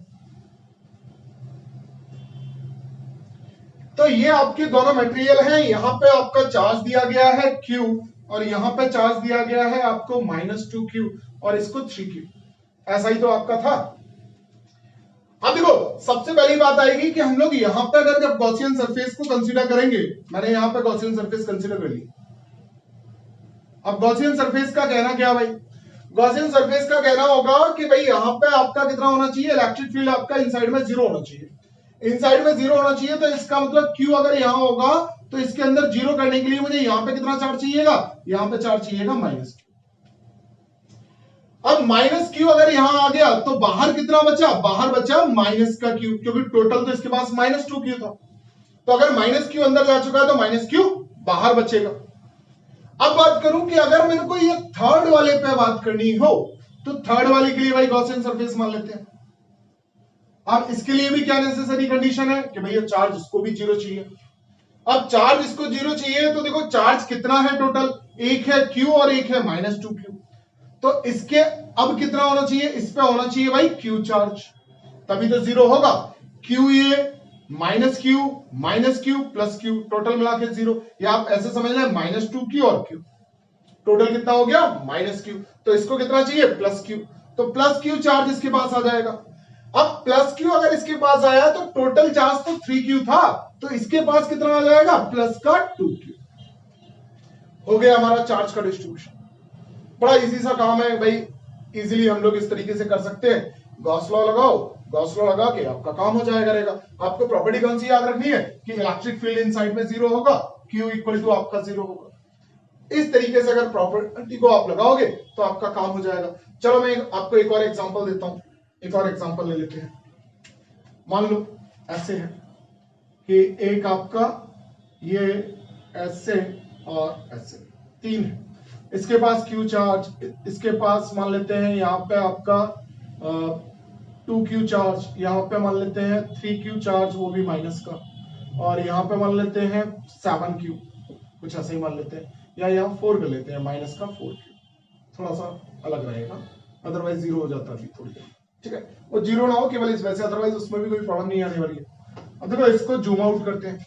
जूम आउट अगर मैं करूं तो एक तो हम लोगों को देखो एक दे रखा है, ये आपका एक, इसके ऊपर ये इसका मटेरियल, फिर उसके बाद एक और, फिर उसका मटेरियल, फिर एक और उसका मटेरियल, ठीक है। तो इस तरीके का है। चलो इसको एक क्लियर व्यू देने के लिए मैं क्या करता हूं, इनको सॉलिड दिखाने के लिए ऐसे यूज कर लेता हूं कि भाई ये आपके सॉलिड है, ठीक है। मतलब यहां पे मटेरियल है, जो कंडक्टर है उसका मटेरियल यहां पे एग्जिस्ट करता है, बाकी सब जगह पे वो कैसा है, खोखला है। तो इस तरीके का सिनेरियो आपने ले लिया। अच्छा चार्ज क्या दिए गए थे वो मैं आपको ब्लैक से लिख के दे देता हूं पहले, कि भाई इसको दिया गया था Q, इसको दिया गया था 2Q, इसको दिया गया था माइनस का 4Q, और इसके पास था 7Q वो भी प्लस का। तो ये हमारा एक तरीके से है। अब अगर मुझसे पूछा जाए, पहले खुद से ट्राई करो कि भाई कैसे। अब देखो अगर आपसे पूछा जाए कि भाई कितना होगा, तो एक बात को आप समझें कि फिर से हम लोग क्या करें, गॉसियन सरफेस बना दे भाई। अगर मैं गॉसियन सरफेस लगा दूं ऐसे, तो क्या होना चाहिए भाई, चार्ज 0 होना चाहिए। चार्ज 0 तो है नहीं है, या तो प्लस Q है, तो इसको कितना चाहिए, माइनस Q। अब माइनस Q इसको चाहिए, बट बाहर वाले अगर मैं बात करूं तो बाहर वाले के पास कितना होगा। अब देखो माइनस Q अगर इसके पास आ गया चार्ज, तो बाहर वाले के पास बात करनी है ना, मगर बाहर वाले के पास टोटल चार्ज कितना था, 2Q, तो बाहर कितना चार्ज होगा उसको कैलकुलेट कर लेते हैं। तो भाई आपका कितना होना चाहिए, minus Q plus Q equal to 2Q होना चाहिए। तो Q इक्वल टू कितना हो गया, 3Q। मतलब इसके पास कितना होगा चार्ज, इसके पास हो जाएगा प्लस का 3Q। तो अंदर वाली सरफेस पे बता दिया, बाहर वाली सरफेस पे बता दिया। फर्स्ट स्फीयर के भाई एक सरफेस ये, दूसरी सरफेस ये, और ये तीसरी। अब तीसरी पे अगर बात करनी हो मुझे, तो तीसरी वाली के लिए बात करूं तो फिर से क्या करना होगा, मैं इस तरीके से गॉसियन सरफेस मान लिया, और जैसे ही मैंने गॉसियन सरफेस मानी, अंदर कितना होना चाहिए, 0 होना चाहिए। चार्ज है कितना है, Q इसके पास है, 2Q इसके पास है, टोटल कितना है 3Q। कहीं से भी कैलकुलेट कर लो, चाहे तो डिस्ट्रीब्यूशन के बाद चाहे उससे पहले। टोटल चार्ज कितना है भाई हमारे पास, टोटल चार्ज है कि आपके पास 3Q, ठीक है। तो इसको कितना चाहिएगा, इसको 0 करने के लिए ऐसे चाहिएगा माइनस का 3Q। माइनस 3Q अगर इसे मिल जाएगा तो ये 0 हो जाएगा। अब माइनस 3Q अगर माइनस 4Q में से माइनस 3Q इधर आ गया, तो on the surface, outer surface पे कितना बचेगा, माइनस Q। तो मतलब फोर्थ वाली सरफेस पे कितना हो गया, माइनस का Q। अब अगर मैं आगे की बात करूं, फिर से हम लोग एक गॉसियन सरफेस मान लेते हैं।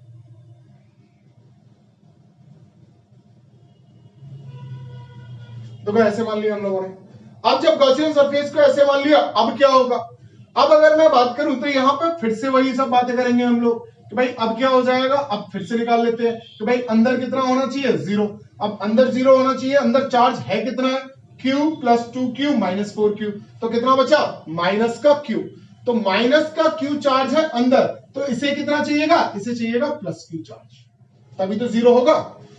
अब प्लस Q चार्ज इसको चाहिए, तो ये तो बाहर अंदर आ गया। अब यहां कितना है, 7Q, तो यहां कितना हो जाएगा, 6Q। आ गई हमारी सारी सरफेस पे कितना कितना चार्ज होगा। आई थिंक बहुत इजी सा वर्क है ये, बहुत आसानी से आप लोग कर लिया करोगे, और कोई भी किसी भी तरीके का। अच्छा अगर मुझसे पूछी जाए इलेक्ट्रिक फील्ड लाइंस ड्रॉ करिए, तो इलेक्ट्रिक फील्ड लाइंस कैसे ड्रॉ करोगे। मैं पहले वाले केस से ही स्टार्ट करता हूं, फर्स्ट वाले केस से। देखो फर्स्ट वाला केस कौन सा था हमारा, ये वाला केस था कि इस तरीके से था, और ये हम लोगों ने मटेरियल लिया था, ठीक है। अब ये मटेरियल लिया था, उसके बाद अगर मैं बात करूं तो ये वाली सरफेस थी आपकी सॉलिड, और यहां पे आपको जो चार्ज दिया गया था वो दिया गया था Q। अब आपको इलेक्ट्रिक फील्ड लाइंस ड्रॉ करनी थी, तो Q के बाद जो आपको याद हो, तो यहां पे कितना आ गया था, यहां पे इंडक्शन की वजह से माइनस Q चार्ज आ गया था, यहां कितना आ गया था, प्लस Q चार्ज आ गया था। अब अगर आपसे बोला जाएगा भाई इलेक्ट्रिक फील्ड लाइंस ड्रॉ करिए, तो इलेक्ट्रिक फील्ड लाइंस कैसे हो जाएंगी भाई, इसकी वजह से यहां जाके यहां टर्मिनेट, ऐसे आपकी ऐसे, ऐसे ऐसे, अच्छा इक्वली डिस्ट्रीब्यूट करना, अगर मेरे से नहीं हुई है तो आप इक्वली रखना। अब देखो यहां तो कोई फील्ड लाइन होंगी नहीं, बट बाहर फिर से हो जाएंगी।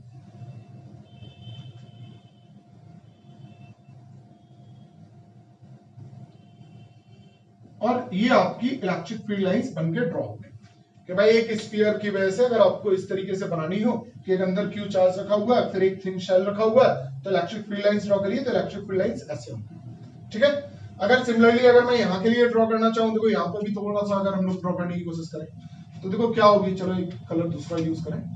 अब देखो यहां से तो आपकी ऐसी हो जाएंगी भाई,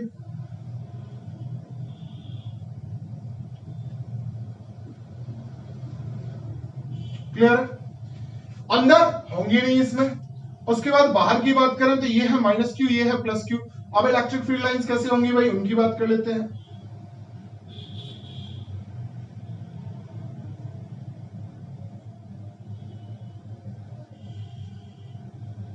अगर ये गलती से अंदर तक जा रहा है तो ये अंदर नहीं है, ठीक है। अब कैसी होंगी, देखो ये था प्लस क्यू, ये था माइनस का 2q, आपकी इलेक्ट्रिक फील्ड लाइंस ऐसे,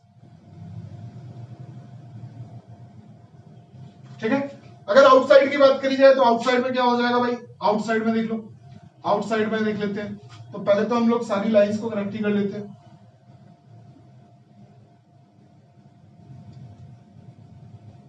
ठीक है। अब अगर मुझे आउटसाइड की बात करनी हो तो भाई आउटसाइड में क्या है, प्लस का 2q, तो क्या होंगी बाहर,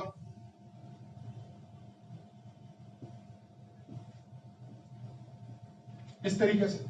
अच्छा अगर वो बोल दे कि आपके चार्ज के डायरेक्टली प्रोपोर्शनल है आपकी इलेक्ट्रिक फील्ड लाइंस, तो आप उसके अकॉर्डिंग फिर नंबर्स यूज करना कि भाई यहां पे कितना है, q है, माइनस q है, अब यहाँ पे 2q है, तो आपको जस्ट डबल लाइंस दिखानी पड़ जाएंगी यहाँ, बस इतना सा अंतर आएगा। सिमिलरली आप इसके लिए भी ड्रॉ कर सकते हो, वही सेम पूरा फिनोमेना रहेगा। तो अगर आपने इस तरीके से ये सारी की सारी इंफॉर्मेशन यहाँ से गैदर कर ली है, तो अब हम लोग आज का जो एक और कंसेप्ट है जो कि अर्थिंग है, उसके बारे में बात कर लेते हैं कि भाई अर्थिंग किस तरीके से हमारी बिहेव करेगी, ठीक है। तो चलो अर्थिंग की बात करते हैं कि अर्थिंग, अब देखो अर्थिंग के बारे में अगर मैं आपसे बात करना चाहूं तो एक बात को तो आप सबसे पहले समझ लें कि जब भी आप किसी मेटल को या कंडक्टर को अगर आप इस तरीके से कनेक्ट कर दो, ये सिंबल यूज होता है हमारा अर्थिंग के लिए, ये अर्थिंग है, इसको बोलते हैं अर्थिंग। अगर मैं टॉपिक की बात करूं तो क्या है, earthing of a conductor, earthing of a conductor. ये क्या है, ये है हमारा वो कंडक्टर। अगर आपने इस तरीके से इसकी अर्थिंग कर दी है तो क्या होगा, देखो हम लोग लेट करते हैं, हम लोग मानते हैं, ऐसा अज्यूम कर रखा है हम लोगों ने बहुत पहले से ही कि हमारा जो अर्थ का पोटेंशियल है वो जीरो है। अब अर्थ का पोटेंशियल जीरो है तो देखो यहां पे कोई भी आप कुछ भी कर दो तो कुल मिला के यहां पे अगर कोई चार्ज है या नहीं है, वो कब तक फ्लो करता रहेगा या नहीं फ्लो करेगा, टोटल मिला के कब तक फ्लो करेगा, उस टाइम तक फ्लो करेगा जब तक इन दोनों का क्या ना हो जाए, पोटेंशियल सेम ना हो जाए। अभी बात करी थी मैंने लेक्चर में, तो इन दोनों का पोटेंशियल सेम हो जाए तो मतलब इसका पोटेंशियल कितना होना चाहिए, पोटेंशियल होना चाहिए जीरो। तो अब जब आप कनेक्ट कर दोगे, अर्थिंग ऑफ अ कंडक्टर कर दोगे, तो potential of the conductor, the potential of the conductor equal to zero, मतलब v इक्वल टू जीरो होगा। बहुत बढ़िया बात है कि अगर आप जब भी आप पोटेंशियल को आप किसी मतलब कंडक्टर को अगर आप अर्थ से कनेक्ट कर दोगे तो उस कंडक्टर का पोटेंशियल जीरो हो जाएगा। अब बात आती है कि क्या सर चार्ज भी जीरो होगा, तो चार्ज के बारे में बिल्कुल याद रखना कि चार्ज जरूरी नहीं है जीरो हो, चार्ज मे बी जीरो और may not be zero, charge may be zero, may be zero और may not be zero, may not be zero. मतलब चार्ज के बारे में हम कोई बात नहीं कर सकते भाई, चार्ज हो सकता है आपका जीरो हो जाए और हो सकता है नहीं हो, दोनों ही कंडीशनें हो सकती हैं, मतलब पॉसिबिलिटीज हैं कि जीरो हो जाए ये भी पॉसिबिलिटीज है कि जीरो नहीं हो, तभी वर्ड यूज किया गया है मे और मे नॉट बी जीरो। ठीक है, हो भी सकता है और नहीं भी हो सकता है। तो ये बात हम लोगों को यहां से बिल्कुल दिमाग में बढ़िया तरीके से बिठा लेनी है कि ये बात हमें बिल्कुल समझ में आनी चाहिए। अब आपकी बात आएगी कि सर अगर मैं इसको चार्ज दे दूं तो क्या इस पे जीरो हो जाएगा? तो हाँ, इस पे बिल्कुल जीरो हो जाएगा। अगर आपका सिंगल कंडक्टर होगा तो उस पर जीरो हो जाएगा। ठीक है, वहां जीरो हो जाएगा। मगर अगर हम लोग कोसेंट्रिक सेल्स जिनकी अभी बात कर रहे हैं, पूरे के पूरे टॉपिक में पूरा सारा हम लोगों ने डिस्कशन इसी ऊपर किया है, तो वहां पे जरूरी नहीं है कि जीरो हो जाए, और हो सकता हो जाए। तो बेसिक कंडीशन क्या होगी कि v इक्वल टू जीरो होगा। ठीक है, तो अगर आपसे मान लो कोई आपको क्वेश्चन बोल देता है कि भाई आपको एक कोई आपको ऐसे दे दिया, ठीक है, अब आपको ऐसे दे दिया और आपको बोल दिया कि भाई इस तरीके से ये है, और इसको हम लोगों ने क्या कर दिया, इसको कनेक्ट कर दिया। ठीक है, और एक और कोई स्फीयर मान लेते हैं हम लोग, मान लो ऐसे मान लिया एक और। ठीक है, बी को कनेक्ट कर दिया, ये ए है, इसको क्यू चार्ज दिया, और इस पर पता नहीं क्या चार्ज है, पता ही नहीं है। ठीक है, और ये बी वाला सेल है। अब आपसे बोला जा रहा है कि भाई बताइए क्या सही होगा ऑप्शन। तो आपसे ऑप्शन बोले जा रहे हैं कि भाई v equal to zero, B के लिए बात करी जा रही है, V B equal to zero, Q B equal to zero. Second option दिया गया कि भाई V B equal to zero but Q B is not equal to zero. Third option दिया गया आपको कि भाई V B equal to not equal to zero but Q B equal to zero. Fourth option दिया गया कि भाई V B equal to आपका नॉट जीरो और Q B equal to not zero. तो अब आपसे पूछा जाएगा कि भाई इनमें से कौन सा आंसर आपका सही होगा। तो देखो ये कंसेप्ट आपका बहुत काम करेगा कि बी तो जीरो होना ही होना है, मतलब इन दोनों में से कोई एक होगा। अब उसके बाद क्या होगा कि भाई चार्ज आपका क्या हो सकता है, जीरो हो भी सकता है और नहीं भी हो सकता है, मतलब करेक्ट ऑप्शन कौन सा है? अच्छा, ये भी ऑप्शन हो सकता है, तभी मैं बोलूंगा कि कैलकुलेशन कर लेना। कैलकुलेशन कर लेना, कैसे कैलकुलेशन करनी है वो भी मैं नेक्स्ट टॉपिक में बताऊंगा, बट ये पक्की बात है कि ये वाला आंसर हमारा सही होगा मोस्ट ऑफ द टाइम। अगर आप बिना कैलकुलेशन के टिक लगाना चाह रहे हो तो बिना कैलकुलेशन के ही आ जाएगा।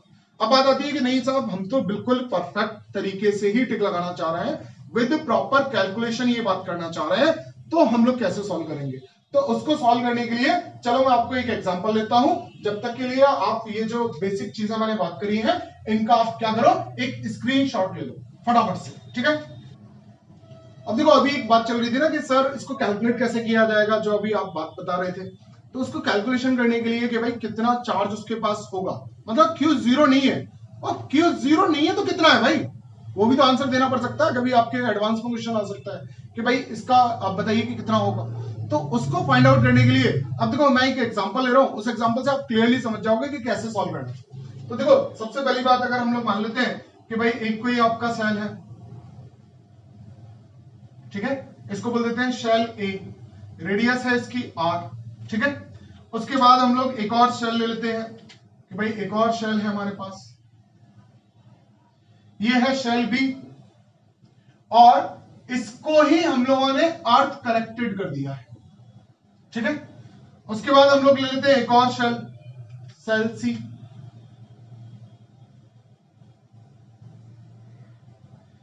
अब इसकी रेडियस जो हम लोग ले लेते हैं वो ले लेते हैं 4r।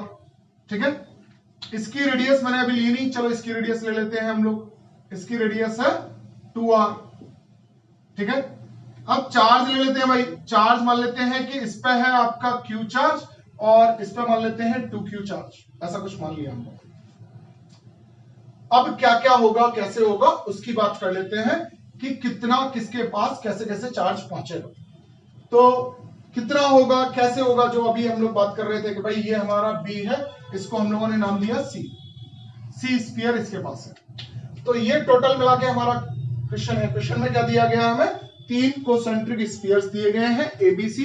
रेडियस आपको कितनी दी गई है, एक की रेडियस r, दूसरे की 2r और तीसरे की 4r। एक पे चार्ज दिया गया है q और दूसरे पे चार्ज दिया गया है 2q। इस तरीके का काम किया गया, बट आपका b जो है उसे अर्थ कनेक्टेड कर दिया गया। अब जब अर्थ कनेक्टेड कर दिया गया है तो आपको बताना है चार्ज ऑन ईच सरफेस, या फिर मैं बात करूं, सिंपली बात करूं तो आपको चार्ज बताना है इस पर QB, मतलब आपको चार्ज बताना है QB। QB equal to what, और QB की भी केवल ये वाली सरफेस पे आप बात करेंगे। ठीक है, कितना होगा, चलो वो भी बात कर लेंगे कैसे कैसे क्या होगा, बट आप फिलहाल के लिए इतना क्वेश्चन आपने समझ लिया। अब देखो अभी हम लोगों ने बहुत देर से एक रामायण गा रहा है, बहुत देर से क्या रामायण गा रहा है कि भाई आपका क्या होना चाहिए, आपका एक तो बात आ जाएगी कि भाई इसका अगर मैं मटेरियल के अंदर वाली बात कर लूं, अभी जो अभी बात करी थी, तो मटेरियल के अंदर के अकॉर्डिंग काम होगा सारा का सारा। अब मटेरियल के अकॉर्डिंग अगर मैंने बात कर ली तो वहां से बात कर सकता हूं, अदरवाइज मैं यहीं से स्टार्ट कर देता हूं। अब देखो ये आपका अगर Q है तो यहां कितना होगा, यहां कितना होगा, अब मुझे तो पता नहीं भाई कितना होगा, तो मैंने क्या कर लिया, मैंने मान लिया भाई इस पे कितना है, Q चार्ज है, मान लिया। साइंस के स्टूडेंट है यार, मान लेते हैं तुरंत।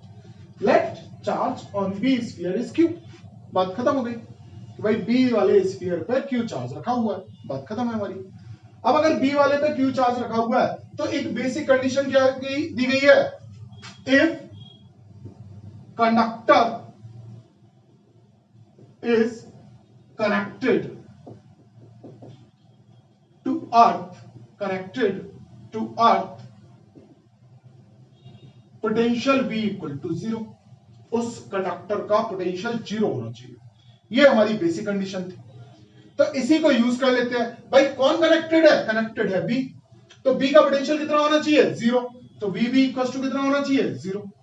अब निकाल लेते हैं भाई वीबी की वैल्यू कितनी, तो देखो वीबी पे पोटेंशियल किस किस की वजह से होगा, इसकी वजह से होगा, और एक इसकी वजह से होगा, और खुद की वजह से होगा। तो अगर मैं बात करूं तो वीबी ए प्लस वीबी बी प्लस वीबी सी, ये तीन पोटेंशियल मिलके इसको पोटेंशियल दे रहे होंगे।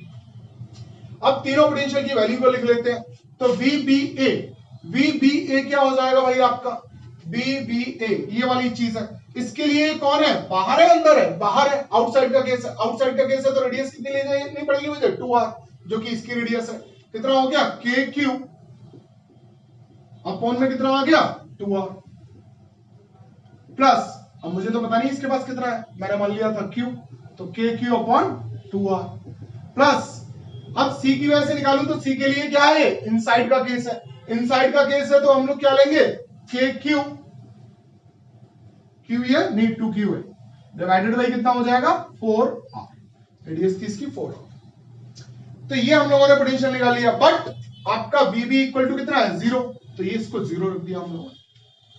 अब 0 रख देंगे तो देखो KR सब में से चला गया, तो 0 इक्वल टू कितना आ गया, अगर मैं यहां बात करूं तो आपका Q upon 2 plus Q upon 2 plus कितना आ गया आपका, अब देखो R ही तो गायब किया था मैंने केवल, और कुछ थोड़ी गायब किया था, तो यहां पे कितना हो जाएगा 2Q डिवाइडेड बाई ये वैल्यू आ गई। अब अगर मैं देखूं तो यहां पर 0 इक्वल टू एलसीएम ले लेते हैं हम लोग, कितना आ गया भाई, देखो ये तो 2 से 2 कट गया, तो ये भी कितना हो गया Q/2 प्लस Q/2 कितना हो गया Q, प्लस कितना हो गया Q/2। तो अब अगर मैं इसको इधर ले आऊं तो आपका कितना हो जाएगा भाई, Q/2 equal to minus of Q, तो Q इक्वल टू कितना माइनस ऑफ 2Q। तो अगर ऑप्शन में जो भी आपको दे रखा होगा कि चार्ज ऑन इस पे कितना होगा -2Q होगा। अब बात आती है कि सर वो कितना होगा, रीडिस्ट्रीब्यूशन बता दो हमें कि रीडिस्ट्रीब्यूशन कैसे होगा। तो अगर मैं रीडिस्ट्रीब्यूशन की बात करूं तो देखो बात को समझो, मैं दोबारा इसकी सरफेस भी बना रहा हूं सारी, मगर एक बात को समझो कि इसके पास Q चार्ज है। अब इसकी सरफेस के अंदर अगर मैं सरफेस पे गॉसियन सरफेस बनाऊंगा तो नेट चार्ज 0 होना चाहिए, क्योंकि कंडक्टर के अंदर 0 होता है। अब कंडक्टर के अंदर अगर 0 होता है तो इसका मतलब -2Q में से -Q कहां आ गया, -Q आ गया इनसाइड, अंदर की साइड, यहां पे अंदर, ठीक है, जस्ट इस सरफेस पे इस साइड। अब बचा कुचा कितना है हमारे पास -Q, वो कहां आ गया, वो -Q आ गया यहां, तो एक -Q इधर होगा और एक -Q इधर होगा, ठीक है। अगर आप कोई और यूज कर लेते, Q और 3Q यूज कर लेते तो आपकी कैलकुलेशन थोड़ी सी अलग हो जाती, ठीक है। तो Q इसके पास, -Q इसके पास, -Q इसके पास और 2Q इसके पास, तभी जाके आपका जब आप अर्थ कनेक्टेड कर दोगे तो इस पर नेट पोटेंशियल कितना हो जाएगा, वो 0 हो जाएगा। तो ये है हमारा वो बेसिक कंसेप्ट। अगर मैं इसकी एक, हम लोग अगर इसमें वेरिएशन करना चाहें तो चलो एक वेरिएशन करके देखते हैं कि अगर मैं इसको चार्ज को 3Q ले लेता सर तो कितना होता। अब देखो एक वेरिएशन कर दिया मैंने, अब देखो वेरिएशन कर देते हैं तो फिर से हम लोगों की बात तो वही रहेगी ना, मैं इसी में लिख देता हूं केवल डायरेक्ट, क्या ऊपर की बात करेंगे तो क्या हो जाएगा 0 इक्वल टू क्या हो जाएगा KQ अपॉन कितना हो जाएगा 2R, और इस पे कितना दिया था हम लोगों ने इस पे दिया है के क्यू, पता नहीं था इसको तो माना था 2r, और प्लस कितना हो जाएगा के 3q अपॉन 4r। अब देखो फिर से सब कट गए तो q upon 2 plus q upon 2 plus 3q upon 4, यही तो आया। अब देखो अगर इन दोनों को ऐड कर दिया जाए, इन दोनों को एक साइड भेज देते हैं, q/2 माइनस का और माइनस का 3q/4, एलसीएम ले लेते हैं हम लोग, कितना आ गया 4, कितना हो गया भाई -2q और -3q, कितना आ गया भाई माइनस का 5q/4, ठीक है, q/2 की वैल्यू, तो q की वैल्यू कितनी हो गई भाई -q/5q/2। अब ऐसे हो जाता -5q/2, अब -5q/2 होता तो अब अंदर कितना आता भाई, अब अंदर मत को -q तो इसे चाहिए क्योंकि उसे इलेक्ट्रिक फील्ड को जीरो करना है इनसाइड द मटेरियल, तो इनसाइड द मटेरियल तो मतलब -q तो यहां चाहिए अंदर की साइड में। बाहर वाली साइड में कितना चाहिए भाई माइनस, अगर मैं देखूं तो -q तो इसमें से चला गया, तो 5q/2 माइनस का उसमें से माइनस हो गया q, अब कितना बचा भाई माइनस माइनस कितना हो गया प्लस, तो q - 5q/2 कितना हो गया 2q - 5q डिवाइडेड बाई 2, तो -3q/2, तो यहां कितना होगा -3q/2 हो गया सब। तो इस तरीके से आपको फिजिक्स के पोटेंशियल से रिलेटेड जो भी कॉन्सेंट्रिक सेल्स के जितने कंसेप्ट थे वो सारे के सारे मैंने सिंगल वीडियो में बात करी, सिंगल वीडियो में, ठीक है। वीडियो इसी वजह से थोड़ी सी लंबी है, मगर क्या करें, हम लोगों को बात भी करनी थी बहुत सारी, हम लोग किसी कंपटीशन की तैयारी कर रहे हैं या फिर बोर्ड के लिए 100/100 की तैयारी कर रहे हैं, तो हमें बहुत जरूरत था। तो आज मैंने वो सारे कंसेप्ट बात कर लिए, इसी वजह से वीडियो भी थोड़ी सी लेट आ रही है क्योंकि मुझे बहुत सारे इसके लिए काम करने पड़े थे। अब अगर मैं बात करूं तो यहां तक का हमारा सारा काम हो चुका है। अगर अब मैं आपसे वही सिंपल सी पुरानी सी बात जो हर बार बोलता रहता हूं, वही बात बोल रहा हूं कि अगर अभी तक आपने सब्सक्राइब नहीं किया है चैनल को तो सब्सक्राइब कर ले। मैं आपको ऐसे ऐसे वीडियोस दूंगा जिससे कि आपको आपके बोर्ड में 100/100 तो आने ही आने हैं, आप IIT और नीट में भी बहुत अच्छा स्कोर करोगे। तो ऐसे सारे वीडियोस पाने के लिए आप चैनल को जरूर से सब्सक्राइब कर लें और प्रेस द बेल आइकन को जरूर से दबा दें। साथ में मैं जो आपसे बात कह रहा हूं कि आपको जी जो मैंने आज का वीडियो लेक्चर दिया है, ये लेक्चर आपको कैसा लगा ये मेरे को कमेंट में जरूर से बताएं, जिससे कि हम लोग मोटिवेट हो। अच्छा, वीडियो को अगर आपको वीडियो पसंद आई है तो आप वीडियो को लाइक करना बिल्कुल ना भूलें, और अगर आपको वीडियो पसंद आई है तो अपने फ्रेंड्स के साथ इस वीडियो को शेयर करें ज्यादा से ज्यादा जितना कि आप कर सकते हैं, जिससे कि उनको भी ये नॉलेज पहुंचे। Thank you guys, good luck, मिलते हैं नेक्स्ट वीडियो में, थैंक यू।